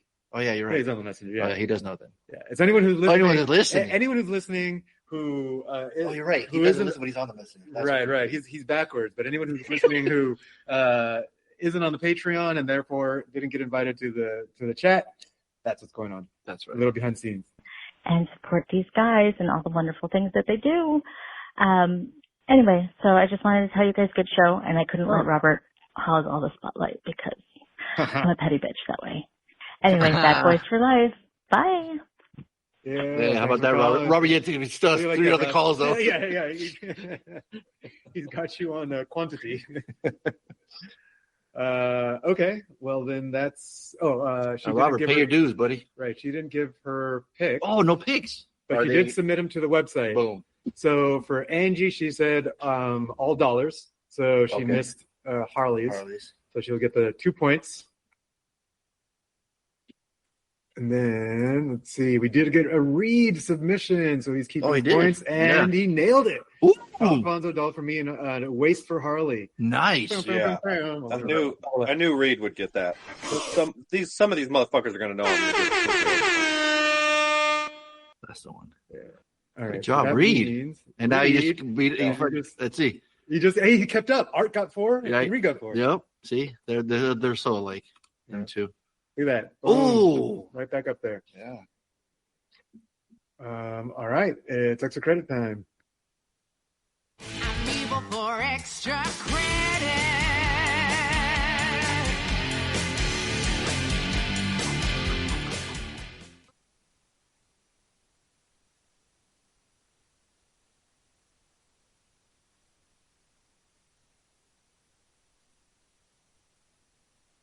And it was Robert. Yes. So congrats, Robert. You got on the wheel. It's fun. Landed on you. And I looked at your syllabus, and you had Battlefield Earth. You know what? Was that the only one you had, or was that the first one? That was the first one on there. Gotcha. That was the first one on there. Okay. So what I actually want to do... you can put the check mark thing on it. So I'm curious if he left, because I did add the ability to leave a note on why you picked, right. the syllabus. That's right. It's on there. Yeah. Little clipboard. So let's see. Robert. I'll go to Robert. Now, Harley, have you seen this before? Oh, geez. We just lost him. We just lost him? I asked him a question, or he's back. Harley. I've missed 90% of the calls. We just gave out the point total. We had the point totals. Yeah. No, I didn't even get any of the calls. I didn't hear Reed's call. I didn't hear Art's call. I didn't hear Robert's call. I heard part of Angie's call. Like, my internet's just been sucking dick for the last 10 minutes. Tune into the podcast to hear the voicemails then. Right. All right. Appreciate it. All right. Oh, okay. Yeah, so it doesn't look like Robert left a note with the syllabus item, but we are reviewing Battlefield Earth now. Correct. Now, had anyone you guys seen this before? I have seen this before. Okay. Harley? I had seen bits and pieces of it, but never all the way through. Same. Oh, really? Yeah, never stomached it? I might have walked out of the theater. Oh, I wouldn't freaking blame you, man. Even the first round through, it was a background movie. I watched it I'm pretty sure I was back at my parents' house and just had it in the background type thing. Yeah, it's hard to watch. Here's the thing. Yeah, if they would have just done one thing, I may have gave it maybe have enjoyed a little bit. Probably wouldn't give it away, but.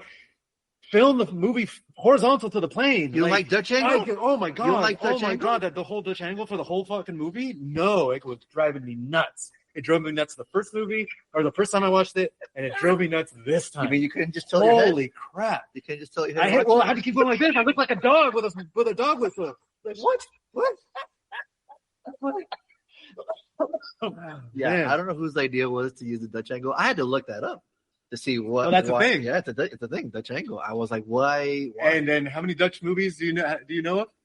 Exactly. Because it doesn't work. Yeah, Harley, are you still there? Or did we lose you? What is? No, I've so far so good. Do me a favor. Look up the reasoning for Dutch angle or why. Okay, it's so a thing. my interpretation. Yes. Anytime I see Dutch angle, my interpretation of a scene when it has a Dutch angle, it means that something's wrong.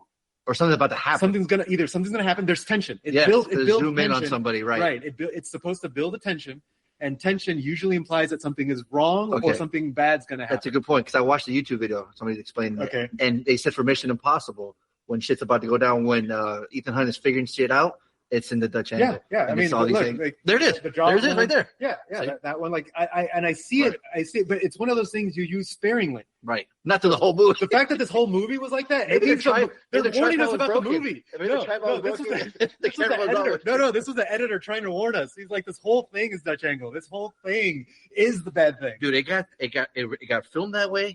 It got edited that way. Nobody said nothing. Nobody was like, oh, you know what? Maybe the editor's like this. Man, my fucking neck hurts. You know?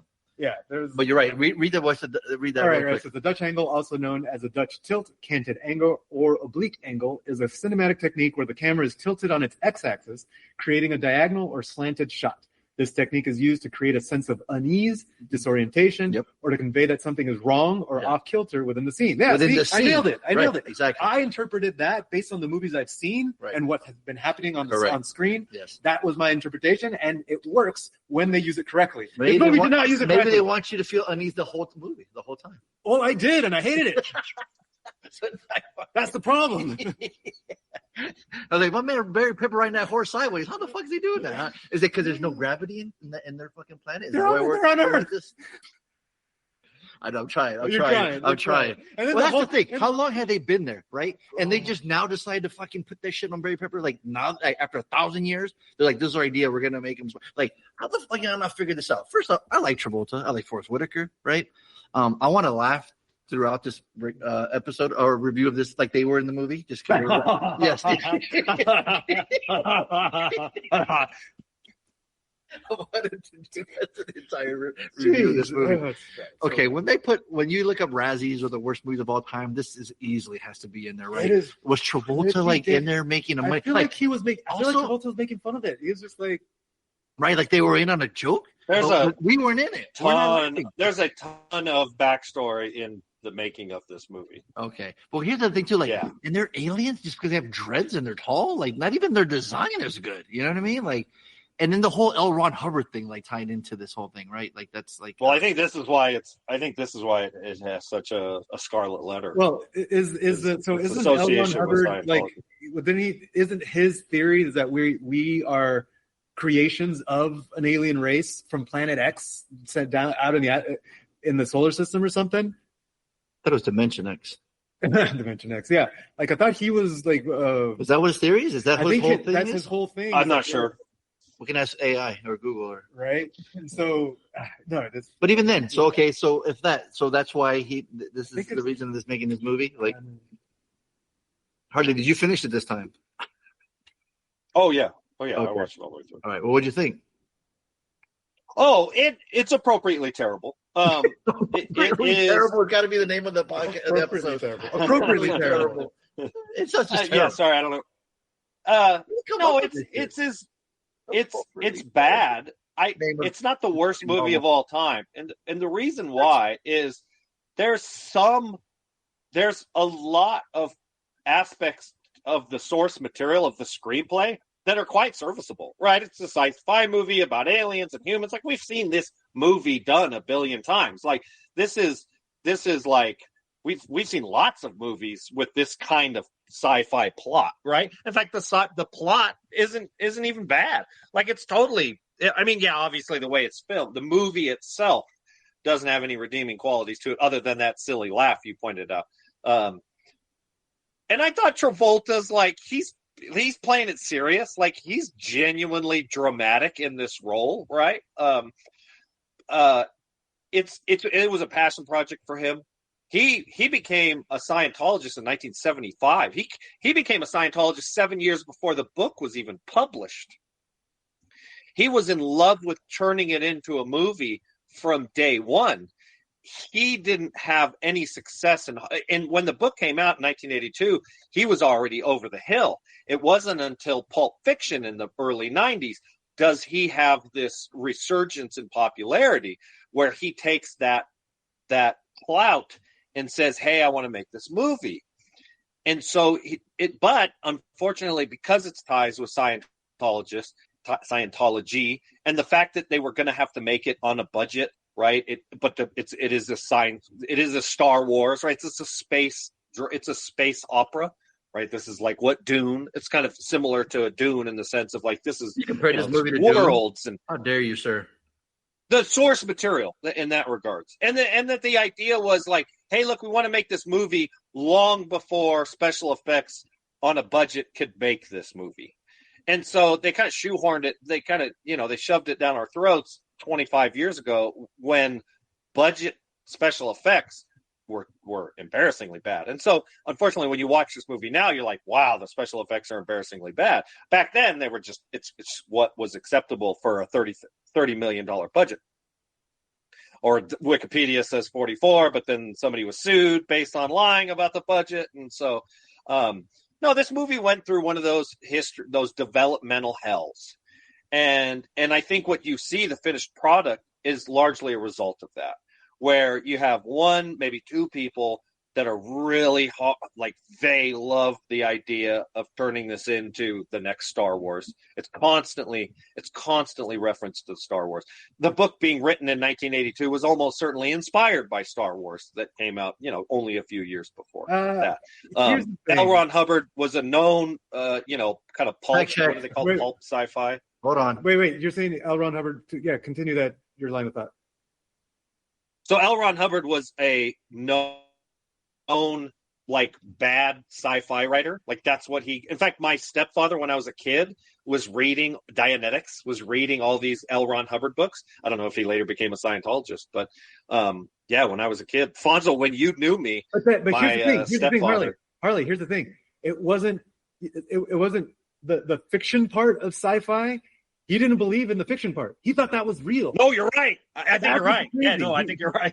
The Church of Scientology is based on these crazy science, like he says, like his idea was that there's this Xenu. Let me find it.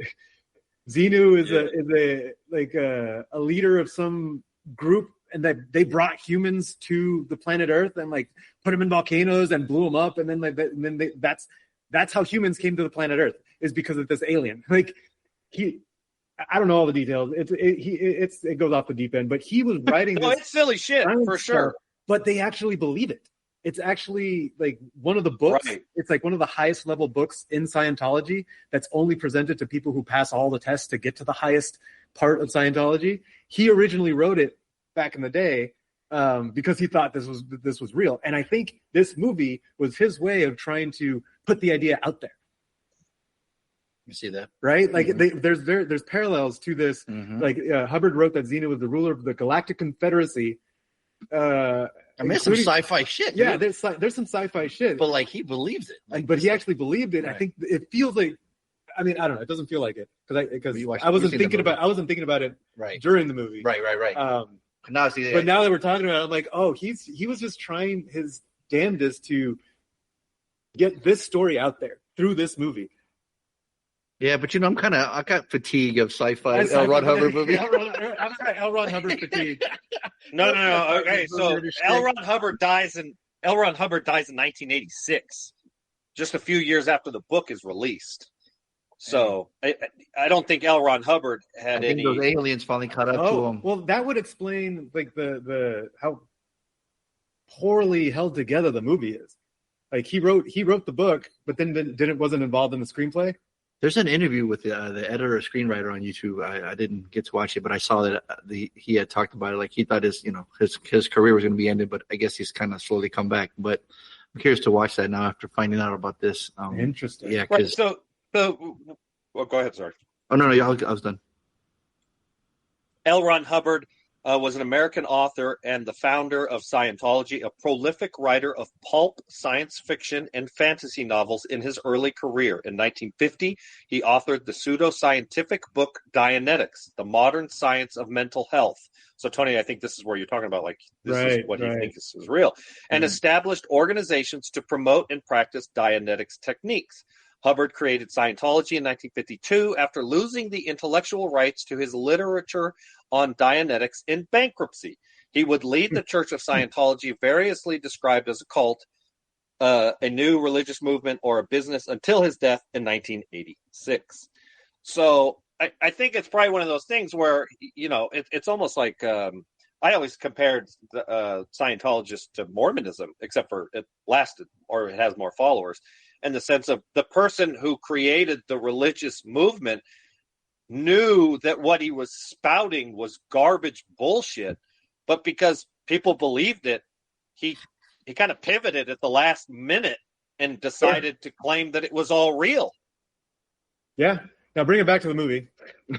Right. Yeah, that's your history lesson. I mean, you don't really. I mean, this is the problem with talking about the movie, and I think this is why 25 years later, nobody talks about this movie without it having the scarlet letter of it's hard to think that of Scientology behind it. Because here's the thing: if you just saw this movie and it's 25 years old and it was $40 million and we saw you'd be like, it wasn't very good, it wasn't bad. It's not nearly as bad as its IMDb rating. Right, I would lead to argue. John Travolta's performance, I think, was. Here's the thing: the movie. Here's the thing: the movie, the screenplay, the script is entirely tropes. There's no like unique character way of delivering a line. No, they're repeating it's almost like AI wrote it. And that's insulting AI, right? No, an AI wrote it that was told sound like it's your first time writing a movie in high school. Oh, there you go. Right, and they're using all I'm so bad. I'm recording you with a video camera. Ha ha ha ha ha! Like it's so bad. It's so bad. It seems in the very beginning we get Barry Pupper and it was his dad, right?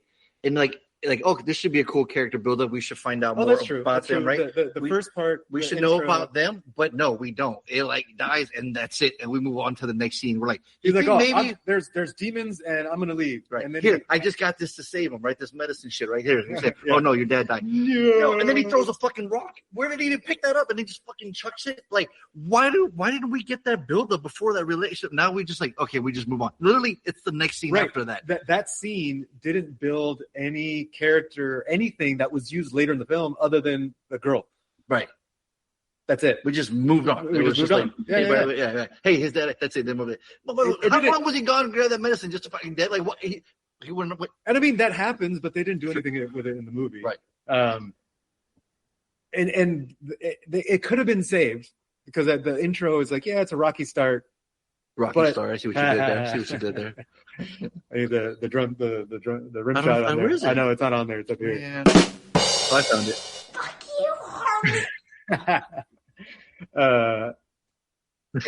As soon as the aliens show up with their stilts for boots, super fucking tall, and their floppy fingers. I thought they were those cyber ravers and guys under that bridge. Their neck chins, like their chin hair, like the neck beard. Is it cyber or the eyebrows connect to the cyber? And then the way they acted, and then they would speak, and they looked. It just looked bad. It was bad. It's bad. It's very bad. And Harley's like, it's not that bad. What the fuck movie did you watch? No, it just looks amateur. It looks like it's an amateur. What's the director? No, they do anything else? Amateur film. The director. When they got paid, and they couldn't afford a tripod that had 3 legs. I'm telling you, that camera was fucking busted, bro. At least Tommy films in correct aspect ratio. I'll give him that. Who directed this movie? I want to see. What else did they fucking do? They're fucking crazy. He's directed a bunch of shit. No In way. fact, he's still acting. I mean, he's still directing to this day. 2.5, dude. 2.5. Look at no fucking tripod. Look at the picture. It's insulting. It's got an actual tripod with 3 legs. And is it in an angle? Look at it. Is it in an angle? Right. Like, now you know how to fucking put a camera straight? I'm telling you, man. They wanted this weird fucking yo, man, with this fucking. No, and I get it. It's a good technique. It works, but it doesn't work when every scene in the whole movie is like. Somebody forgot to tell him, hey, it's still in this angle, guys. Right. Like True Lies. Battery. Nobody wanted to tell him. He's been still working. Since when? Looks like a director. He's got 3 upcoming. No fucking way he's still getting work.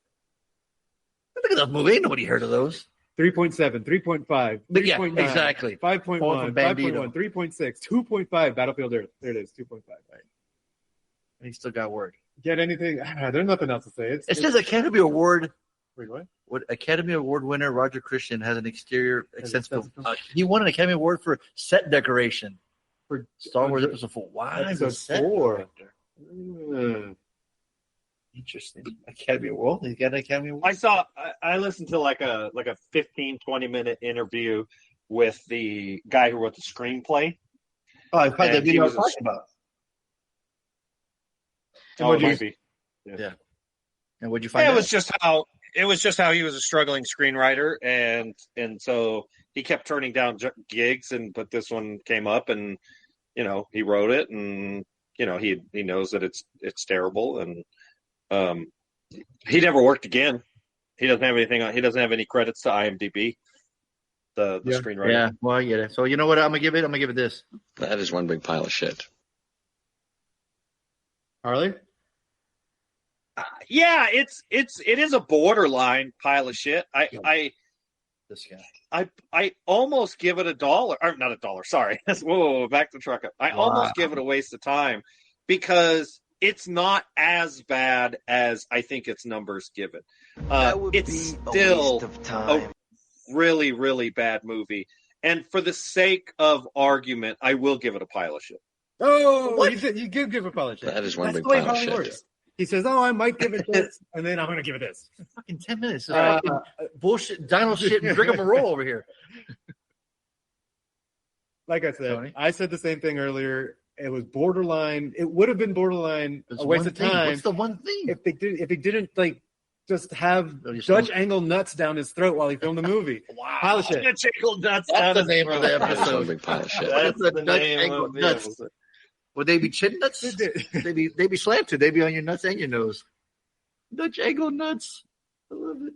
Hell no, I bet you'd have a dig in your mouth. Well, let's see. Yeah, it was bad. That's bad. Thanks, Rob. Hey, thanks, Robert. Appreciate it. That was fun. Thanks for the pick. Love it. For the pick. All right, going back to the calls. I wonder how many posters Travolta, Whitaker, or Barry Pepper signed of Battlefield Earth. Dude, Barry Pepper was in fucking one of the greatest movies of all time. And he couldn't save this one. Right? Like, no, of course not. Forrest Whitaker, Kim Coates, right? Like, there's a ton of people in this movie that are competent actors. That's what I'm saying. I know. It's one of them, they don't like to talk about it. Yeah. And the look of the aliens isn't bad. They're big. They're scary looking. What are you talking about? What? Nah, don't let this guy talk anymore. He's fucking out of his mind. This guy. Did you not see their fingers flopping everywhere? Like their gloves are all flopping. I love that. Fucking dude. Oh my god! They would squeeze the trigger on the gun, and their fingers would go. Flop, flop, flop. Thank you. Okay, you saw that too. It was yes, so bad. It's so bad. Well, let's see how everyone did. This is easy money. This is easy picks right here. This should be easy. This should be easy for everybody right here. All right, now we got my pick, Battlefield Earth. I saw it when I was a kid, and when I was younger, not a kid, but whatever. It's John Travolta's movie. All I know is this movie is a piece of shit. It is garbage. Where is this? It is doo-doo. This movie should be erased from the planet Earth. It never existed. It is a Goldblum, whatever.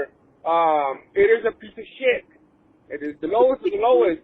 And I say all three of you guys agree with me. Oh, yeah. Oh. It's a pile of shit. This movie sucks balls. And I want to bet all my points Dutch dangling on this shit. If any of you motherfuckers don't give it a pile of shit, there is something wrong with you. All right, bad boys for life. I'm kind of wishing I gave it a. I'm kind of wishing I gave it a dollar. That was all of them, right? Yeah, he got them all. What are you saying, Harley? You wish something? I said I kind of wish I gave it $1 just to fuck with him. Oh, what a dick! What a dick! Well, something would have been wrong with you, like he said. Right. Exactly. You see. All right. All right. Next up, my man Rob has joined Scientology, and he wanted to pick this movie that reflects his religious views now, Battlefield Earth, written by whatever that guy's name that started Scientology. That dude. Yeah. My man Rob. What can I say? The less, the better. Anyways, yeah, the least, the better. You know I'm talking shit about Rob. Poor Rob, always coming at me. I'm always looking for him at fucking Walmart. He's always ditching me there. Hey, man, that guy's hiding in the bathroom again. I can only wait. I got shit to do. I can only wait like 30 minutes. Don't wait for him to come out forever. All right, whatever, Rob. Let's go on to Fonso. Heights from Art. Yeah. So I say Fonso. Fonso gives it $1. See, here's the thing, MCP. Yeah. Wait, are we talking about the same movie? Yeah, has he ever been in the same movie? Did you say you're going to give it $1? He's making noise. Hang on.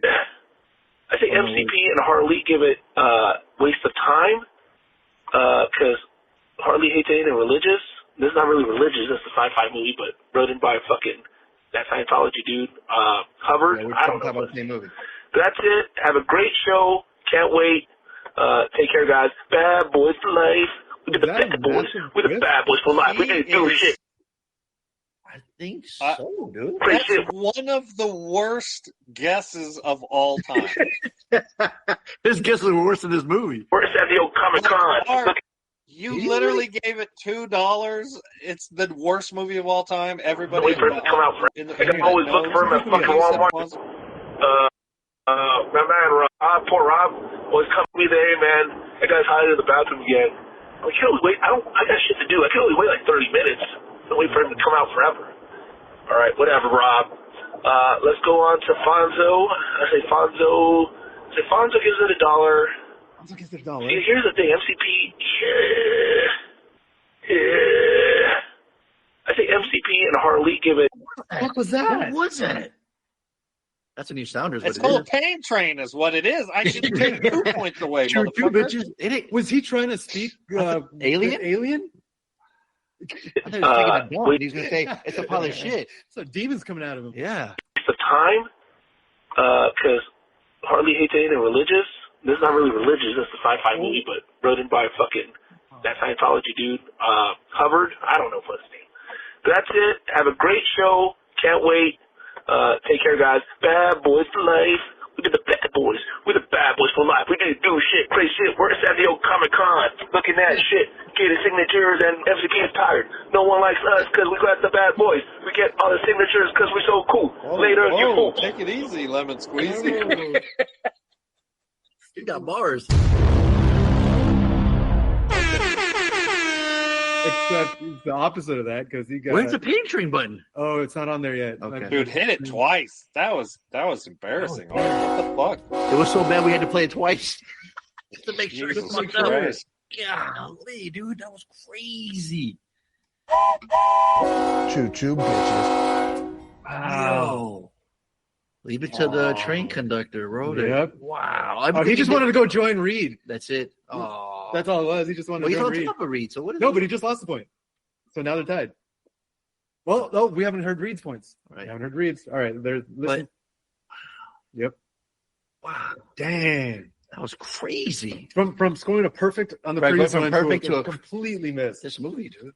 Airball. Is that what the? Yeah, that's a total airball. Fucking lasted half court and totally missed it. What did Reed? All right. So Reed said, "Pile of shit, pile of shit, pile of shit." Bad Reed. Oh, see, set later art. Perfect score. Perfect. Wait, did he get a double perfect? I think he's got the most points this week. Holy shit. Yeah. Damn. Yeah. That's me pushing the buttons, y'all. Don't blame Tony. I'm the one with the fucking thing in front of me, and that's me pushing the buttons.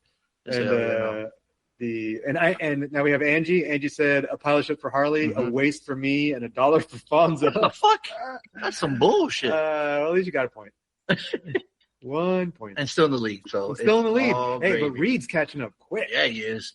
He ready to gamble, and then it's a new ball. Yeah, game. so the final standings this week are Angie 65.5, Reed at 50, Art at 46, and Rob at 27. Damn. Yeah, it's starting to get good. You got They're more catching points. up. So guess what? Reed gets added to the wheel. Yeah, that's right. Which means it's wheel time. Does he have a syllabus though? Good question. Let's look. Did we lose Harley? Did we lose No, Harley? I'm here. Oh, wait. Before we do that, we have one more call from somebody. Oh, we do have one more. There's Okay, last call. His little giggle. Last call. Last call.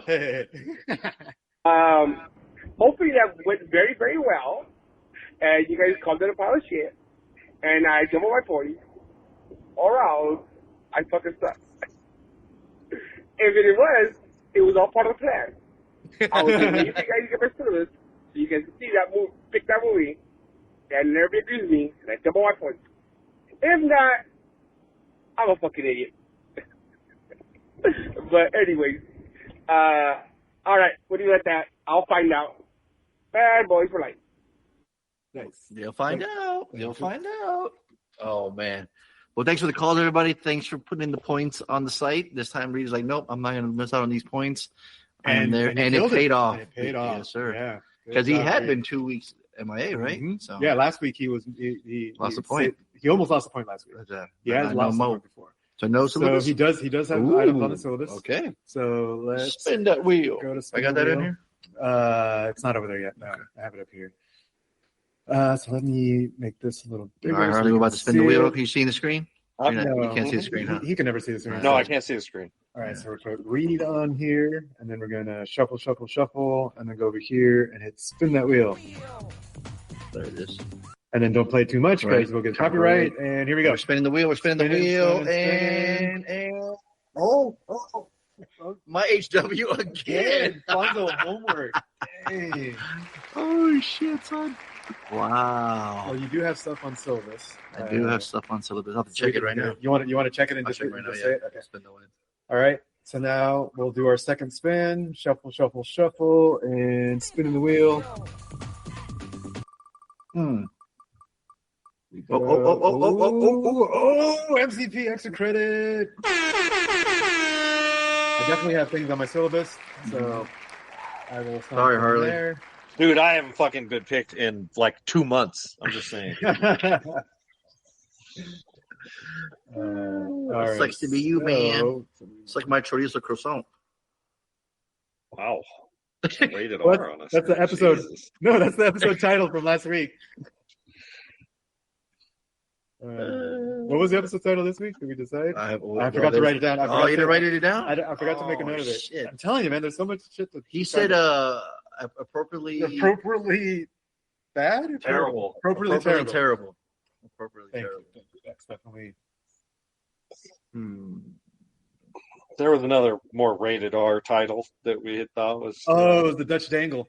Oh, yeah, that's right. that'll fly, huh? Well, the other one I see on here that I got, unless I go on Plex, but I don't know if y'all ready for this one. Go on Plex real quick. All right, so let me sign. So I'm going to sign. You got one? Yeah, I definitely have something on the syllabus. Just need to pull it up. I've been adding. I have like 30 items on the syllabus. Oh, shit. It's great. I'm not used to seeing it on my phone. Oh, really? Yeah. Interesting. That's all right. We need an extra credit.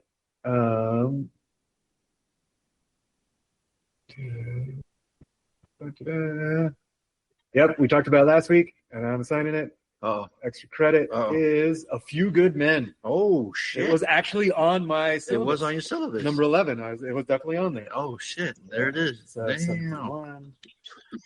Is it the movie with starring none other than Jack Nicholson? Jack Nicholson, yes, front and center, who only has the movie for 3.5 minutes, but he's on the fucking cover. Exactly. Cool. It could be the one. Yes, maybe. Yes, positive. Probably.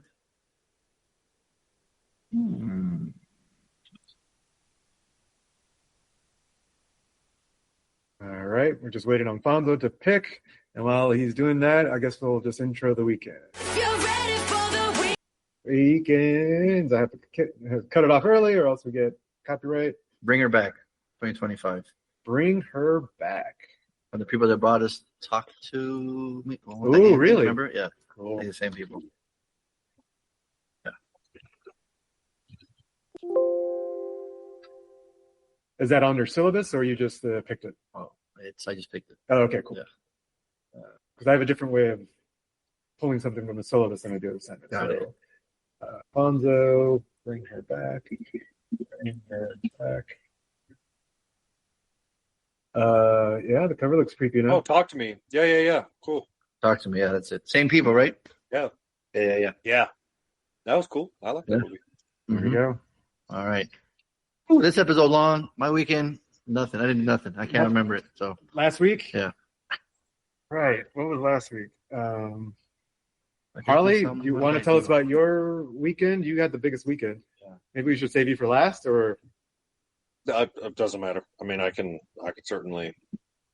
Saturday, yeah, I just had a barbecue at my buddy's, my friend's house, and I had to end up cooking. I had to end up cooking because he never fucking barbecued before in his life. Oh shit! So you got to take over. Yeah, was bullshit. Didn't even know how to fucking put the propane tank in. Didn't know how to light it. Couldn't even flip a fucking burger. Yeah, some bullshit.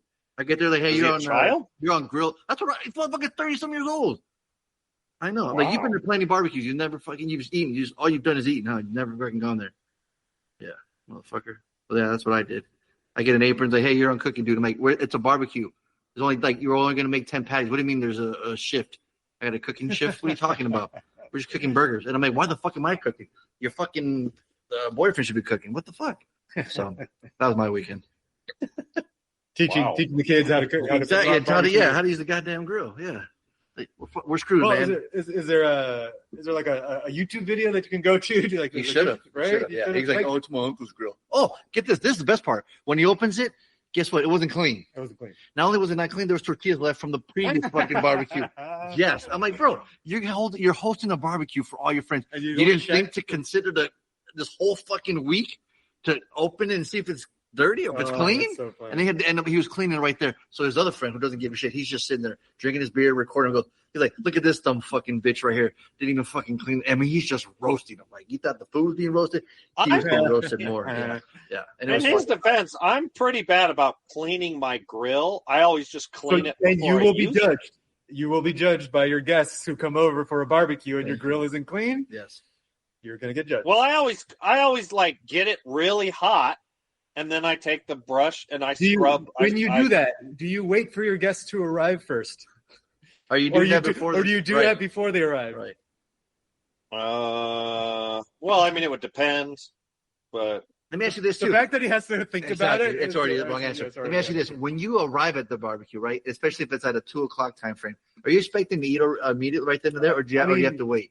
Or do you think the food's going to be? I try not to have expectations. I found that having expectations in life is a surefire way to be stressed as fuck all the fucking time. Absolutely. But if somebody invites you over for a barbecue and you arrive after noon, I would expect something to be there to eat because you don't. Right. The whole point of going is so you eat, so you're not going to eat, right? So you're going to be hungry. So you're going to arrive hungry. Right. I expect something. You're going to a barbecue. You're not going to eat all day. Maybe light in the morning because you want to check. I think I kind of expect there to be something. Thank you. Okay. Yeah. I would absolutely agree. I would say this: if they said, "Hey, we're going to have a barbecue and we're going to eat dinner," then I would say I'd show up at 2 and I'd snack for 2 or 3 hours. Lady says food is supposed to be ready at arrival time, unless they articulate that the food will be served at a certain time. Thank you, lady. I don't have that expectation. I think he's dropping over here. I just joined the cat. If I over for a barbecue, I know to fucking have all this. I know what she's expecting. Normally, if it was at 12. Okay, maybe a little later. Right. When we're there, like, yo, man, we're just now clean the fucking grill. I'm pretty sure that's a pretty standard expectation. Thank you. Yes, Harley, you don't have to have the expectation. It's probably better to not have it, but that's not the standard, and that's not what everybody, the general population, expects. So. And you're right. And I would absolutely agree that if somebody said, hey, man, it's a Saturday afternoon, come on over for a barbecue. Why don't you show up at 2? I would expect to be eating cooked meat within the hour. Yeah, exactly. Not somebody cleaning the grill first. Thank you. You realize, like, of course you have to clean the grill? What? Like, it was like almost expecting like somebody else was going to cook. Like, she even knew her man couldn't cook. So she was like, here's the apron, right? Like, what the fuck? Ouch. Yeah. No, they clearly were not prepared. Right. Clearly. It was and to be fair, it was their first bar. It was their first and last. Yeah. All right. So my weekend last week, we were supposed to go out. We actually had tickets to go to 2 different clubs Friday night last week, or I guess last weekend. And we went out and we're like, all right, let's walk by one. Like, which one do we go to first? Because we had tickets to both. So we went out, we got dressed, got dolled up, went out, walked by one to catch the vibe.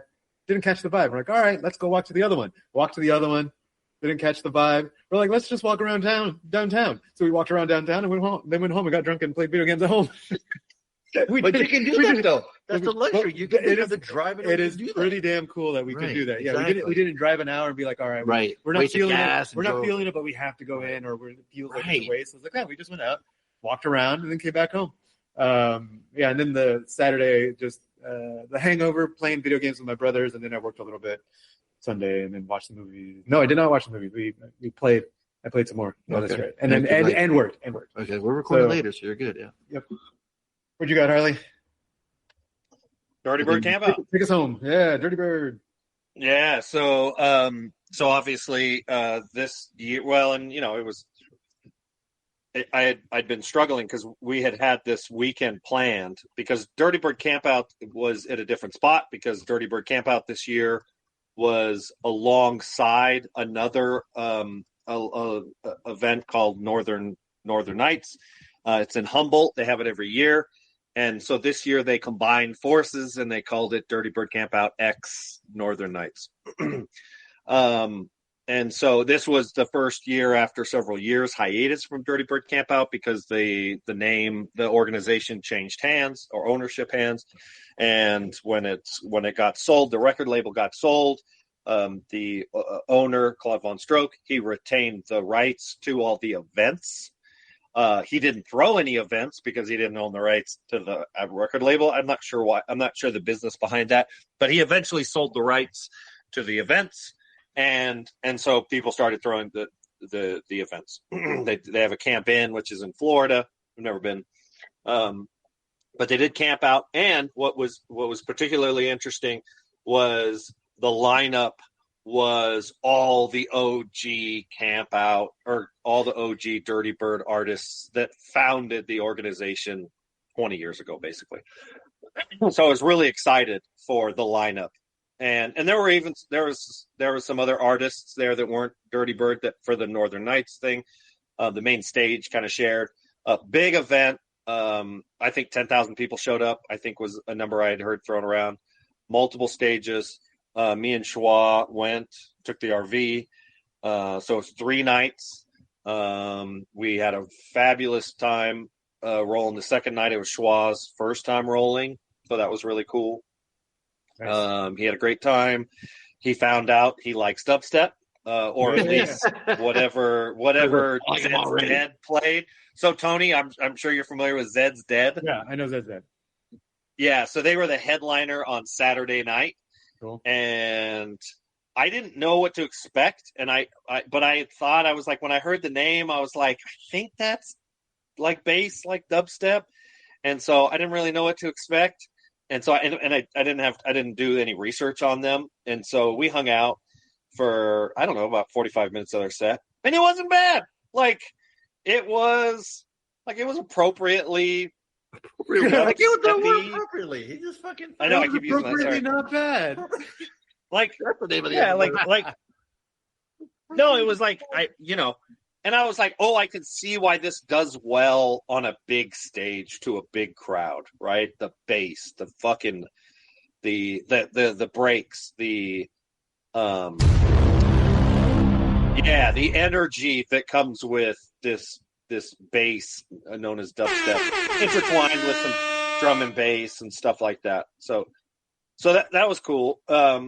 The event went off without a hitch. We camped off site, which was really smart because the event, I think, was overbooked. I had heard several people, and everybody was tent camping, and it was just thousands and thousands of campers. So it was really crazy, and it's right along the river, and several stages were right on the river, so you could sit in because it was hot. It was 90 degrees. You could literally hang out in the river water while the fucking stereo is blasting, right? The DJs are playing. It was really cool. It was a really cool venue. So a lot of walking. I think he did the rough steps where we were doing 7 miles a day on average between the 3 days, basically just walking and walking and walking. Yeah. So that was cool. And we had a great time. Nice. He does a little video editing, so he took a bunch of video and pictures. Oh, he's a teaser. And I asked him if he. No. He's a fucking solar. He's a full fucking solar nerd, but he likes making videos of family stuff. Nice. And so I asked him to upload the video, and so hopefully he does that. And I'll post it to the I'll post the link to his YouTube. Right on. He doesn't have a YouTube channel. Videos you guys dancing? Yeah, it's like a little video of the event kind of thing. Okay. So you get like a little taste, like a 2-minute taste of the experience of so it'll be shorter than this weekend review. Yes. And so, no, it was good. It was good. We got back, the night before last, and just trying to get settled in. It's a long drive. It's a long, windy road out to the coast. Chris and I had just done that 2 weeks ago or 2 months ago. What did we go out there for? We went camping out there. I can't even remember now. We did the Kinetic Sculpture Race in Eureka. So this event was like all the way down. We drove through 4 different counties the way we had to go through our county, Siskiyou, Trinity, Shasta, Redding, all the counties, because it was such a long drive. But it was worth it. It really went off without a hitch, so that was really good. Nice. There's a million little things that popped up that I was like, oh, I should bring up that, or I should tell that story, or something like that. But I can't remember any of them now. And yeah, it was a good time. All right, cool. So, we had I will tell this funny story. Hold on a moment.